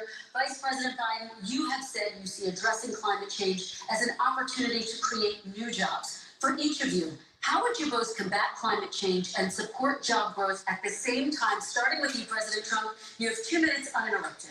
So we have the Trillion Trees program. We have so many different programs. I do love the environment, but what I want is the cleanest, crystal clear water, the cleanest air. We have the best, lowest number in carbon emissions, which is a big standard that I notice Obama goes with all the time. Not Joe. I haven't heard Joe use the term because I'm not sure he knows what it represents or means, but I have heard Obama use it. And we have the best carbon emission numbers that we've had in 35 years under this administration. We are working so well with industry, but here's what we can't do. Look at China, how filthy it is. Look at Russia. Look at India. It's filthy. The air is filthy. The Paris Accord, I took us out because we were going to have to spend trillions of dollars, and we were treated very unfairly. When they put us in there, they did us a great disservice. They were going to take away our businesses. I will not sacrifice tens of millions of jobs, thousands and thousands of companies because of the Paris Accord. It was so unfair. China doesn't kick in until 2030. Russia goes back to a low standard, and we kicked in right away. It would have destroyed our businesses. So, you ready? We have done an incredible job environmentally. We have the cleanest air, the cleanest water, and the best carbon emission standards that we've seen in many, many years. Child. And we haven't destroyed our industries. Vice President Biden, 2 minutes to you, uninterrupted. Climate change, They're working on it. climate warming, global warming is an existential threat to humanity. We have a moral obligation to deal with it. And we're told by all the leading scientists in the world, we don't have much time. We're going to pass the point of no return within the next 8 to 10 years. 4 more years of this man eliminating all the regulations that were put in by us to clean up the climate, to limit the emissions will put us in a position where we're going to be in real trouble. Here's where we have a great opportunity. I was able to get both all the environmental organizations as well as labor, the people worried about jobs, to support my climate plan. Because what it does, it will create millions of new good paying jobs. We're going to invest in, for example, 50,000 charging stations on our highways so that we can own the electric car market of the future. In the meantime, China is doing that. We're going to be in a position where we're going to see to it that we're going to take 4 million existing buildings and 2 million existing homes and retrofit them so they don't leak as much energy, saving hundreds of millions of barrels of oil in the process and creating significant number of jobs. And by the way, the whole idea of what this is all going to do, it's going to create millions of jobs, and it's going to clean the environment. Our health and our jobs are at stake. That's what's happening. And what right now, by the way, Wall Street firms indicated that my plan will in fact create 18.6 million jobs, 7 million more than his. This is from Wall Street, and I'll create $1 trillion more in economic growth than his proposal does. Not on climate, just on the economy. President Trump, here. They came out and said very strongly $6,500 will be taken away from families under his plan. That his plan is an economic disaster. If you look at what he wants to do, if you look at his plan, his environmental plan, you know who developed it? AOC +3. They know nothing about the climate. I mean, she's got a good line of stuff, but she knows nothing about the climate. And they're all hopping through hoops for AOC +3. Look, their real plan costs $100 trillion. If we had the best year in the history of our country for 100 years, we would not even come close to a number like that. When he says buildings, they want to take buildings down because they want to make bigger windows into smaller windows. As far as they're concerned, if you had no window, it would be a lovely thing. This is the craziest plan that anybody has ever seen. And this wasn't I got lost. What is he talking about? People, this wasn't done by anybody. Frankly, I don't even know how it could be good directly. They want to spend $100 trillion. That's their real number. He's trying to say it was 6. It's $100 trillion. They want to knock down buildings and build new buildings with little, tiny, small windows. I mean, and many other things. Okay. And many other things. Let me have the Vice President respond, and we're running out of time, and we have a lot more questions to get to. So let's hear from the Vice President. I have a number more questions. I don't know where he comes from. I don't know where he comes up with these numbers. Wait. $100 trillion. Give me a break. This plan is endorsed by every major environmental group and every labor group.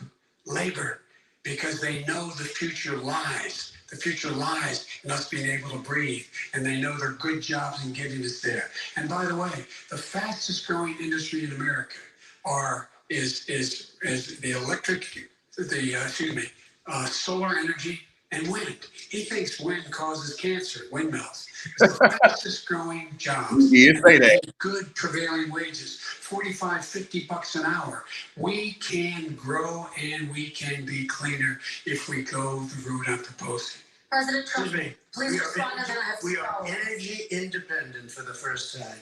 We don't need all of these countries that we had to fight war over because we needed their energy. We are energy independent. I know more about wind than you do. It's extremely expensive, kills all the birds. It's very intermittent. It's got a lot of problems. And they have the windmills in both Germany and China. And the fumes coming up, if you're a believer in carbon emission, the fumes coming up to make these massive windmills is more than anything that we're talking about with natural gas, which is very clean. One other thing. Solar. I love solar, but solar doesn't quite have it yet. It's not powerful yet to really run our big, beautiful factories that we need to compete with the world. So it's all a pipe dream. But you know what we'll do? We're going to have the greatest economy in the world. But if you want to kill the economy, get rid of your oil industry. And what about fracking? All right, let me allow Vice President to I respond. never said I oppose fracking. You said it on tape. I did show the tape. Put it on your website. I'll put it on. Put it on the website. The fact of the matter is, it's not lying. Would you rule out banning fracking? I do rule out banning fracking because the answer we need other industries to transition to get to ultimately a complete zero emissions by 2025. What I will do with fracking over time is make sure that we can capture the emissions from the fracking, capture the emissions from gas. We can do that, and we can do that by investing money in doing it. But it's a transition to that. I have one more question in this pod. Excuse me, he was against fracking. He said it. I will show that to you tomorrow. I am against fracking. Until he got the nomination, went to Pennsylvania, then he said, but you know what, Pennsylvania? He'll be against it very soon because his party is totally against it. Fracking on federal land, I said. No fracking in oil on federal land. Let me ask this final question in this section, and then I want to move on to our final section. President Trump, people of color are much more likely to live near oil refineries and chemical plants. In Texas, there are families who worry the plants near them are making them sick. Your administration has rolled back regulations on these kinds of facilities. Why should these families give you another 4 years in office? The families that we're talking about are employed heavily, and they're making a lot of money, more money than they've ever made. If you look at the kind of numbers that we produce for Hispanic, or Black, or Asian, it's 9 times greater the percentage gain than it was under, in 3 years, than it was under 8 years of the 2 of them. to put it nicely. 9 times more. Now, somebody lives, I have not heard the numbers or the statistics that you're saying, but they're making a tremendous amount of money economically. We saved it. And I saved it again a number of months ago when oil was crashing because of the pandemic. Okay. We saved it. We got, say what you want about relationship, we got Saudi Arabia, Mexico, and Russia to cut back, way back. We saved our oil industry, and now it's very vibrant again. All right. And everybody has very inexpensive gas. Thanks. Vice President Biden, your response, and then we're going to have a final question for both of you. My response is that those people live on what they call fence lines. You don't understand this. They live near chemical plants that in fact pollute, chemical plants and oil plants and refineries that pollute. I used to live near that when I was growing up in Claremont, Delaware. And all the more oil refineries in Marcus Hook and the Delaware River than there is any place, including in Houston at the time. When my mom get in the car when our first frost to drive me to school, turning the windshield over, there'd be oil slick in the window. That's why so many people in my state were dying and getting cancer. The fact is, those frontline communities, it doesn't matter what you're paying them, it matters how you keep them safe. What do?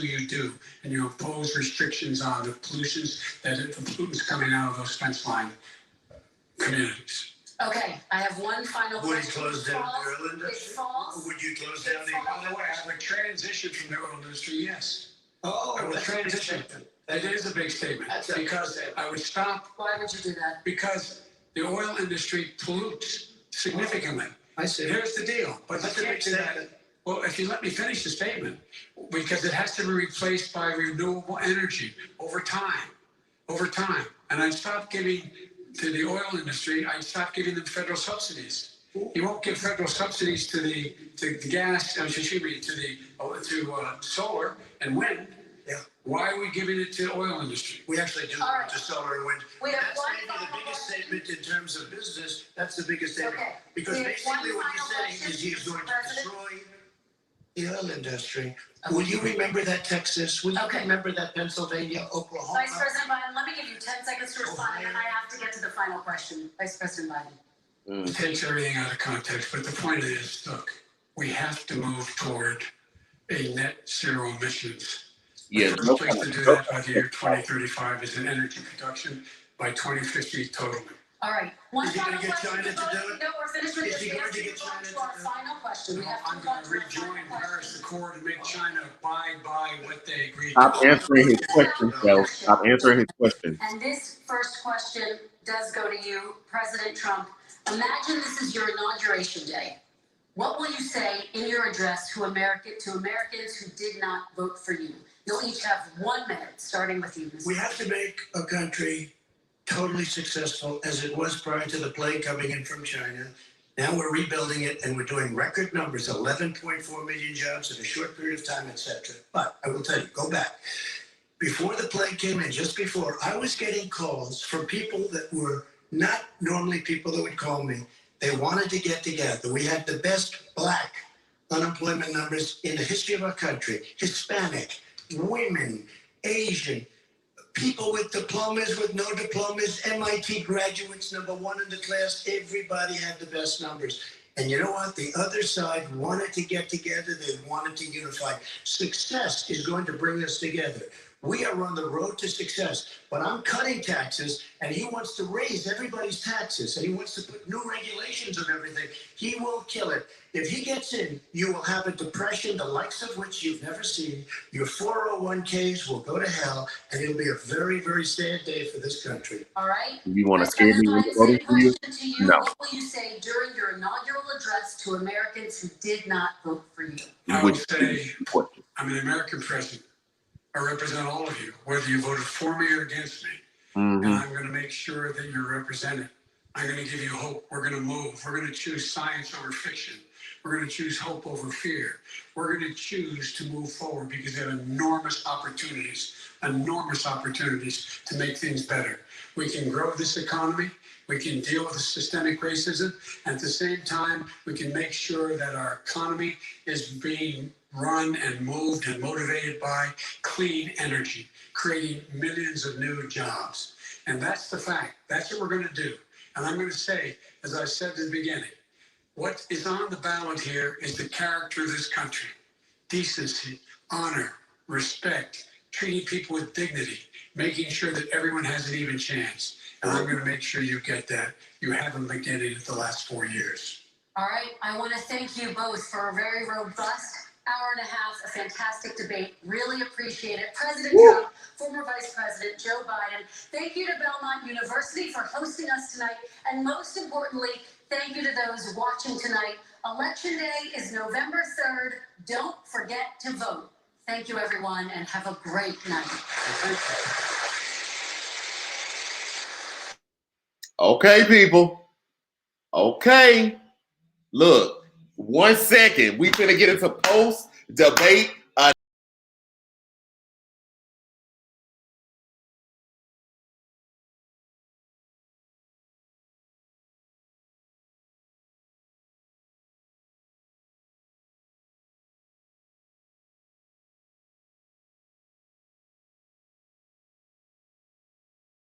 Okay.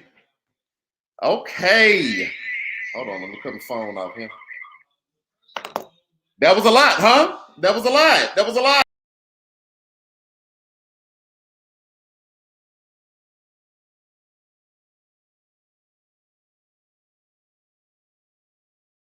So I'm gonna say this. I had to go get this from my phone. I'm going to say this.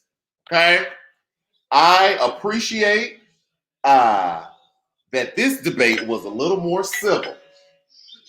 I appreciate that because what I did not want to do was be hold on, y'all. What I did not want to do is be listening to all that yelling.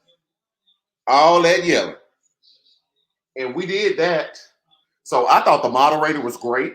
Let me see some comments, and please continue to share your comments so I can put them on the screen. If you didn't know, I work double duty, baby. I'm working both cameras and I'm working comments and all of that as well. But yeah, I thought the debate was very civil. So that's what we love to see. That's what we actually expect out of our presidential debates. I thought the moderator was really, really good. I thought that she kept people moving. She stayed on task. She was like, you're not just going to run over me. That's not what we going to do. Yeah, the moderator kept that thing moving. We love to see it.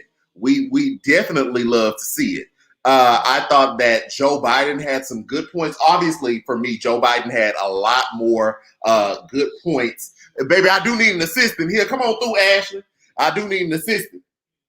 I thought Joe Biden had a lot more great points. The only time I thought that Trump got Joe was on that whole fracking thing. Joe should have stopped answering his questions because that is going to play. So I'm in Texas, and oil and gas is huge down here. Other states as well. So people are scared about losing their job. Even though we know the oil and gas, baby, y'all is polluting the earth, so we're going to have to get rid of this stuff eventually. We need to go to solar. Okay? We appreciate it.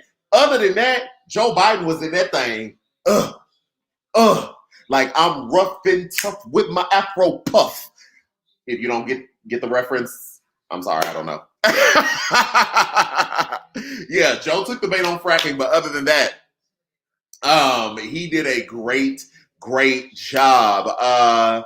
Let's see, what do you think about the crime bill with the black male vote? And they kept talking about it. So that part was actually a little uncomfortable for me, to be quite honest. I didn't like these two old white men sitting there debating black people and black men, even though Joe Biden definitely was a part of the crime bill. But in the same breath, I'm glad Joe Biden said it, because I've been saying it too. Like, keep that same energy. Donald Trump was calling for the death penalty for the Central Park Five. So one was in Congress who had the power to create such laws to oppress, and the other one, you didn't have the power, but you had the finances, and you kept taking these ads out. But do we really think that if he wasn't in Congress, he would do the same thing? So I give Joe Biden a little more grace because of the evolution and where he is today and what he wants to do. But to be quite honest, I was very uncomfortable with them too. I'm sitting here watching these two old white men talk about what they've done. Well, no, one of them was talking about what they've done more for the black community, not both. Let me not link those two.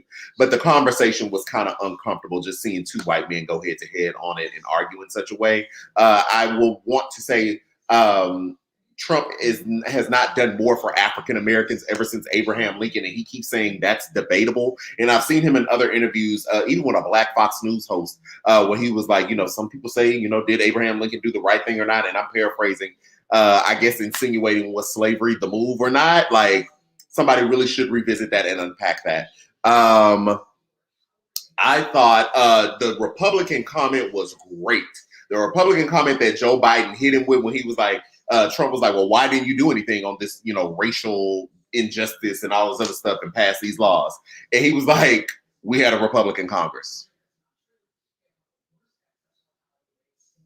Period. I was like, boom, boom. That was a great one-liner because a lot of stuff didn't get passed through because during the Obama administration, they had a Republican Congress that blocked a lot of stuff. You could even say that led way to this whole Amy Coney Barrett nomination as well, because the Senate, which was ran by Republicans and Mitch McConnell at the time, blocked his Supreme Court justice pick. And so that, really wouldn't lead to Amy Coney Barrett, but it led to Trump being able to get 3 picks instead of what he would have gotten as 2 had Obama gotten his nominee through. So I really enjoyed the debate. I thought that, again, let's give our flowers to the moderator. Let's give our flowers to the moderator because I thought she did a wonderful job of keeping people going. She did let them talk at a second time once the time was up, but she kind of balanced that out, gave 10 seconds here, gave 10 seconds there, even though sometimes I think Trump was a little 20, but I can see what she was trying to do. She was trying to balance it out, and she did good with keeping it moving, even when Trump tried to spin off into propaganda about this laptop they found and Rudy Giuliani pushing in the New York Post published. Like, she kept that thing moving. Sis really did do I think an excellent job tonight in moderating. I thought it was great. Bring her back if they decide they're gonna do a third debate, because this was the second debate. They were supposed to do 3, but if they decide to do a third one, which I highly doubt, I'm just speculating and talking out loud. Bring Sis back, because Sis did that one. Sis definitely did that one and kept that thing on moving. I thought Joe Biden did a really good job in bringing up President Trump's financial entanglements. I thought that was really well about what was happening overseas, and him paying more money to the Chinese than he is here in America. Trump definitely kept saying about how he is under audit. He's talked to his accountant. Boy, you've been under audit for 4 years. Like, you could release it if you want to. Like, that's not a real thing. It's just not a real thing. I don't think Trump really answered any of the questions. He basically tiptoed around not even tiptoed, just did something completely different than what we were asking, even the Chinese bank accounts. And then that you could really put a through line from him not answering the questions or talking about, his tax returns are coming to his healthcare plan. Like, we found out today from the 60 Minutes interview that he released that he wants them to overturn the Affordable Care Act in the Supreme Court. And he keeps saying, we're bringing it. We're good. We've got large parts of it done. Well, Joe Biden should have said that. Well, you keep saying that. You keep talking about how long I've been here. You've been here for 4 years, and your party has run Congress, the House, the Senate, and the White House. Y'all had it for the first 2 years, and you still couldn't get it passed.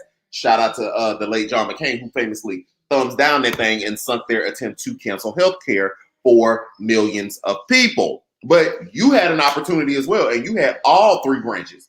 Or you had both chambers of Congress, and you had the presidency, and you still didn't do it. I thought that was good too. Joe did admit his mistake with the crime bill. He did say it was wrong. So we give him props for his evolution and where he is today. And as opposed to, and we're not saying that he is not responsible for those things, but we do give him credit for that. Somebody said over here, I'm looking at the live talking about it was the prepayment of the taxes. For me, baby, he ain't prepaid no taxes. Michael Cohen then came out and said that he got that large tax return and said that the U.S. government was dumb for giving it to him. Like, yeah, I stand a person who can evolve and be accountable. Absolutely. Absolutely. So we give him that. We don't dismiss what the crime bill was. Okay, so now since you want to be in power, since you want my vote, You did do that. Now I'm gonna need you to fix. Not only am I gonna need you to fix that, I'm gonna need you to fix the inequity of the legacy that it left. Right? Okay. So when you get that, we're gonna need big bold legislation. Hit up them reparations. Okay. Reparations. Reparations. I like all my student loan debt removed, and I like me a check. Yes, I would. I've actually done a YouTube video on reparations. If y'all get a chance, go check that out. YouTube is the QBQ Show. I may change the name a little later, but the QBQ Show, I actually did a whole 15-minute video on reparations and why I think Black people deserve reparations, because the American government has not only they paid reparations before, or we paid reparations before. We paid reparations to slave owners. Come on in here. Come on in here. We paid reparations to slave owners. The government actually paid people to relinquish slaves so that people could be free. So you gave them monies for their property. We also paid reparations to Japanese descendants of the people that we put in Japanese internment camps. Okay, so come on in here. So you didn't pay reparations before. You didn't give full-blown apologies in writing and pay people reparations before. So yeah, Black folks wants our reparations too. Hey, Black folks wants our reparations too. All right. Anyway, let me move on. Somebody said, where was the fly when you need him? Where was the fly? We didn't see the fly. The fly said the fly was off the clock tonight, okay? The fly didn't know what was going to happen. The fly thought, maybe the mute button was going to take care of everything. I did see a lot of people asking about that mute button. They actually did use it. It was only for the first 2 minutes of when the moderator asked the question. So when she would transition into a new topic, right? Not because she did ask questions throughout the topics, but it was when a new topic happened, you would get both candidates got the first 2 minutes uninterrupted, and they did mute the mic because Trump said something, and Joe Biden. I remember him saying that's not true. Oh, the super predator comment. Trump brought up the super predator comment as in relation to the crime bill, and Joe Biden. I read his lips. He said not true, and Joe Biden was muted. So they did mute them. It was that first 2 minutes. So this was how it was supposed to play out. So even though he kept rambling and stuff, I know people was like, where's the mute button? It wasn't supposed to be like mute him every time he just said something incoherent, false, or propaganda.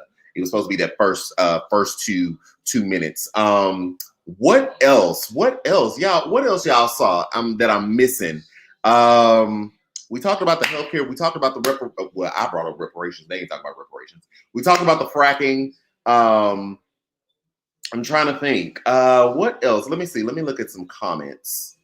Oh, the kids. Yeah, that was a good point. The kids being separated. I thought Joe was very passionate in that moment. I think it'll really read through about. I did a video on this on my Instagram. The American government, we essentially kidnapped those kids. That's where I stand on the issue. We can talk about whether people tried to come over here illegally or not. When you separated them, you have now taken ownership of them because you have taken them into custody. And whether you think illegal immigration is right or wrong, or immigration as a whole is right or wrong, it is about how you treat those people. And really push in, but I'm going to still stick to the kids, but push in. Even our prisoners, when we send them off to jail, yes, they are supposed to do their time and punishment, but you don't inhumanely treat them. They're still a person. Now back to the kids. You have kidnapped 500 something kids from their parents and cannot link them. So you all did not even think enough of these people to pull up an Excel spreadsheet to be able to link these children. When you take them into custody, they are your responsibility. And now that you cannot link those people back, you have kidnapped those children. And I thought that Joe Biden did an excellent job of being passionate, showing that emotion that it was wrong. Trump tried to bring up the cages that were built. Now I'll have to look into this. I remember seeing somebody in the comments saying that those cages or those setups that were built were meant for a 48-hour processing time. So it wasn't that Obama administration was locking people down in the cages and keeping them in unsanitary conditions, not giving them sanitary napkins and toothpaste, but it was a processing center. Trump and them used this to, I saw a comment, no. I ain't even gonna say what it is, sorry. Trump and them used this to demonize people and to discourage people from coming here, which they have a legal right to do. They have a legal right to seek asylum. And even then, if they weren't doing that and coming over here illegally, Once you have them in custody, it is incumbent upon you, since we, America and the greatest country in the world, to treat these people with dignity and respect. Like, that's just on period. Shoot. What else we got to say? What else happened? Let me see. Let me look at the comments. Whew. Okay. I done got worked up. I done got real worked up. Okay. Let's see. What else did we talk about? Or did they talk about that was good? Or really that Joe Biden mentioned that was good, because we talked about the oil and how he shouldn't have stepped in the fracking comment. That probably is not going to play well over the next couple of days in certain states, particularly here in my state in Texas. Even though I don't know that we do all that fracking and stuff, I think there's more up north, but like oil and gas. It wasn't the fracking comment, it was that we need to move away from the oil and gas comment. That's what it was, because Texas, we do have a lot of oil and gas here. That's what Texas thrives on. So that's a whole thing. Abolish ICE. I agree. Get rid of it. I totally agree. Stop blaming Nancy. Correct. Because the CARES Act was passed earlier, 3, 4, 5 months ago. And then y'all keep coming up talking about, well, they don't want to do anything. No, the CARES Act was passed, and Mitch McConnell and the Senate Republicans chose not to do anything. And you as president chose not to do anything either. And now you got here. And now, people are still hurting and suffering and need those shit. Now, thankfully, thank you, Jesus, I'm in a blessed situation to where I don't need it. Now, I will take another $1,200, though. Now, I will, if y'all start sending that. That's not reparations, though. Now, that ain't reparations, but I will take that $1,200. But there are a lot of people out here that are in desperate need of finances. There are a lot of people out here that are in desperate need of food, childcare, all those things, and you all chose not to do anything. You see Mitch McConnell at his debate against Amy McGrath, and he's laughing at it. Trump, you ain't doing nothing. You sitting here, I don't know. Well, I want to go bigger than the Democrats. The CARES Act was passed. The CARES Act was passed months ago, which covered cities, states, essential workers, gave more money. Like, again, how are we the greatest country in the world and we can't even take care of its people during a pandemic? I'm just saying, like, somebody make it make sense for me. Make it make sense for me.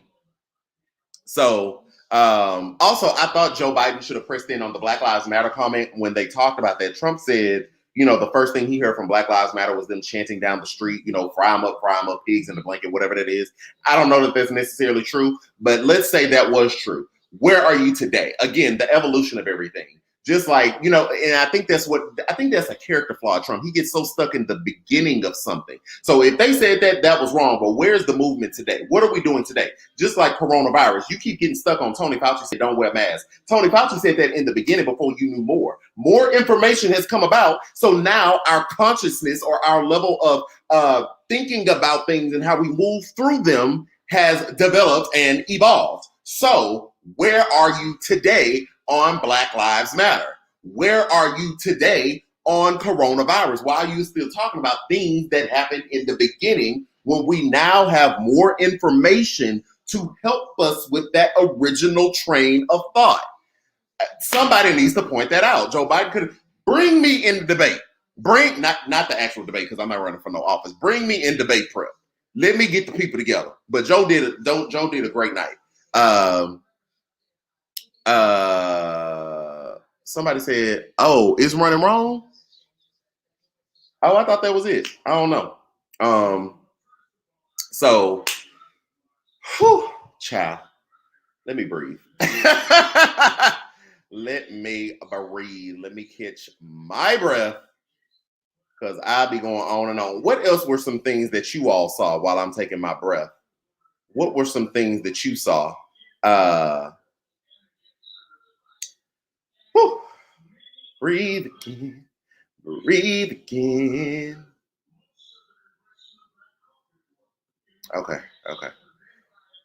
Okay. Somebody asked, Q, can you host an election night? So the thing, I'm actually going to be pretty busy on election night, but I can't share it right now. But I'm really excited. Really excited. You all will, I'll just say you'll be able to tune in, but I won't be hosting. Wink, That's an ugly wink. Wink, wink. So just election night out. If you follow the page, which you do because that's how you're here, you'll see election night. Election night is going to be fun. It'll be interesting to see. Depending on how late it goes, I might be able to hop on, but it's going to be a late night election night. So let me ask this: if I did a late night election night, because we do know, that we might not have any results, or we might not know. Let me ask this before I even put it out there. If I hosted an election night, like let's say about 10 p.m., I think most polls close around 7. But if I hosted an election night at around 10 p.m., 10:15, would you all tune in that late? Let me know. I'm looking for comments. Let me know. I'm here for it. Election night. Okay. If you hosting, I'll be there. Okay. Election night, yes. 10 p.m. Central Standard Time. 10 p.m. Central Standard Time. CST, baby. I'm in Texas, man. Okay. Okay. Cool. Okay. Well, then we might let me see how things are going. That day I do have something. I have a booking that day. I actually have 2. But I'll okay. I'm seeing a lot of yeses. I can't pull them all up, but I'm seeing a lot of yeses. Okay. So election night, we might do some things. Okay, great. Whoo, child. Anything we ain't covered? Anything y'all want my opinion on? Because I feel like we talked about everything. We talked about the race. We talked about Black Lives Matter. We talked about the fracking and the climate change. We talked about COVID. Well, no, we really didn't talk about COVID-19 because Trump ain't do nothing but lie and keep saying what he would. We saved 200 million people, and if this was Ebola, that whataboutism, that was a prime example of whataboutism. Like, it didn't happen when Joe Biden and Barack Obama were making sure we didn't die from the Ebola. So you saying it's like it's a moot point. It doesn't matter. Like, I'm not even about to entertain it because it didn't happen. So let's talk about what did. Let's talk about the facts. This did happen. You knew how dangerous coronavirus was and you wanted to play it down. We have you on tape with Bob Woodward. So there's that. Why didn't Joe talk more about Rudy Giuliani? I mean, I think if he would have talked more about Rudy Giuliani, that means he would have had to engage in the propaganda that Rudy Giuliani is trying to perpetrate. And we already know that they saying he's a mark for Russian, but at this point, would we call him a mark or would we call him an asset? Because a mark is someone who is unwittingly, who doesn't know they're being worked over. So is he partnering with them to get the information? Because if that is the case, then you're an asset. You're not a mark. So it depends on how you want to look at it. I'm not going to call him either or. I'm just going to say, is he a mark or is he an asset? Which one? Okay. Anything else? I think we covered everything. Oh, the vaccine. I'm not taking that. I'm not taking that under Trump. I don't care what nobody say. I'll wear a mask till 2022. I don't have a problem with that. I have absolutely no problem with that. And I have absolutely no issue with people who want to get the vaccine if it comes out. I know some people are in the healthcare and frontline workers and they would have to get it. I'll be praying for you, but I'm a pass on that. And I'm not an anti-vaxxer. I'm not at all. But that one, baby, black people got trauma. Google all my white allies and non-black allies. Look up the Tuskegee experiment. Baby, we got PTSD. I'm not going to do that. And I don't speak for all black people. Let me say me. I got PTSD. I'm not going to do that. No, man, Pam. Not happening. You're not going to just inject me with any old thing because you're trying to do Operation Warp Speed. It's not going to happen. I see black folks saying no, not me either. Not I. Not I, said the cat. No, ma'am, Pam. Not going to do it. So I will wear my mask until 2022 if need be. I'm okay with it. The mask don't bother me that much. I did walk into Kroger's the other day without no mask. Like I smooth walked in there and I got to produce and I was like, oh, my bad. Sorry, people. Like, I totally am not one of those people. I don't know where my mind was at. I had just finished working out and I didn't even think about it. But no, I don't have a problem with the mask. I will mask up. I will social distance. all of those things. Somebody says, I'm a public health PhD and epidemiologist. Oh, I lost the comment. I'm a public health PhD and epidemiologist, and I will not take it under Trump. Well, that.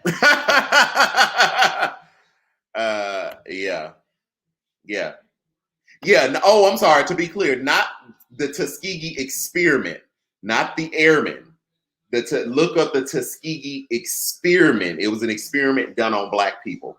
Look that up. Look the year it was done. Look up that date. That's what I'm talking about, the PTSD from vaccines. And really, it's a learning moment if you also, when we start talking about Black people in these medical conditions or these underlying conditions, and why Black people have had this mistrust of the medical system, and why historically, I think things may be changing with this new generation, but why historically Black people have not wanted to go to the doctor or trust medical professionals. One, look up the Tuskegee experiment that was done on Black people. Crap, I can't think of the other man. Also, it's a man that used to use Black women, like I think they call him the father of surgery. I can't think of his name, but like used to let's say do experimental surgeries, or we could say surgeries now that we know them, but they were experimental at the time, right? And not give those Black women anesthesia or anything else, because Black women didn't feel pain. So there is a long trauma of abuse on Black bodies that plays into why we are and how we have arrived somebody said Dr. Marin Sims, Marion Sims. So those are good educational pieces for my non-Black people or Black people who didn't know to look that up.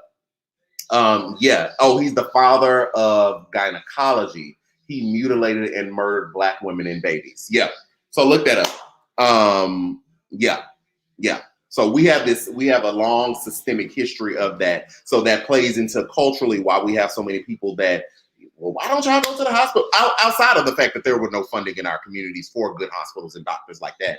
But it plays into why we never were getting these checkups historically and why these other conditions were happening. And so it's larger at play. It ain't just because Black folks lazy and Black folks don't care. It's a lot going on with that.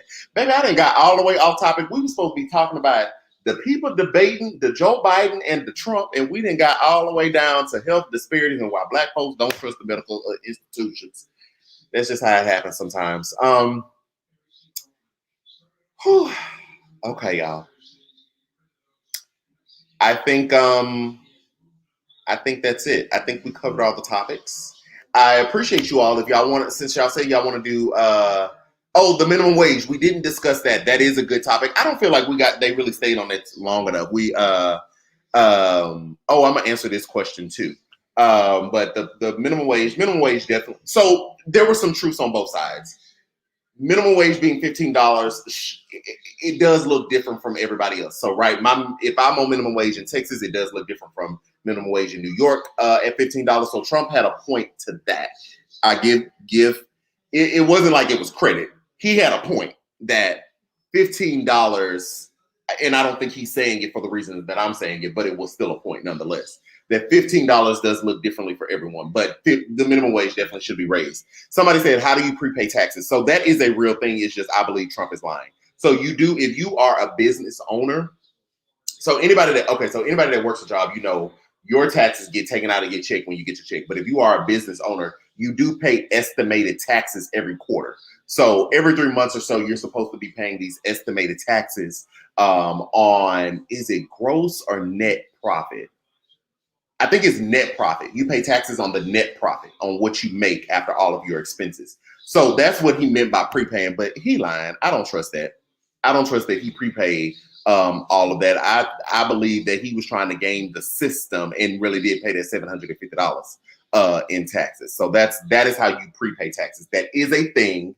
I just don't trust that Trump really did it. Whew. Okay. So that's it, everybody. I think I'm about to hop off and eat because eyes hungry, and I got to eat. This has been riveting. Thank you all for rocking with me. Thank you all for participating. those of you that are, always commenting and always giving me shout outs and always giving me love. I really appreciate it. I love doing this. I never would have thought I've been doing this full time. So shout out to you all. Thank you so much. I'm going to work up with a flyer and see what I can do as far as a debate night. Again, 10 p.m.-ish Central. It's going to be later night if we do it. I'm saying we as in me and y'all, if we do it. So yeah, thank you all so much. I appreciate your support. Love you. If you haven't voted, vote. What else? And be kind to your neighbor. All right, y'all. See you later.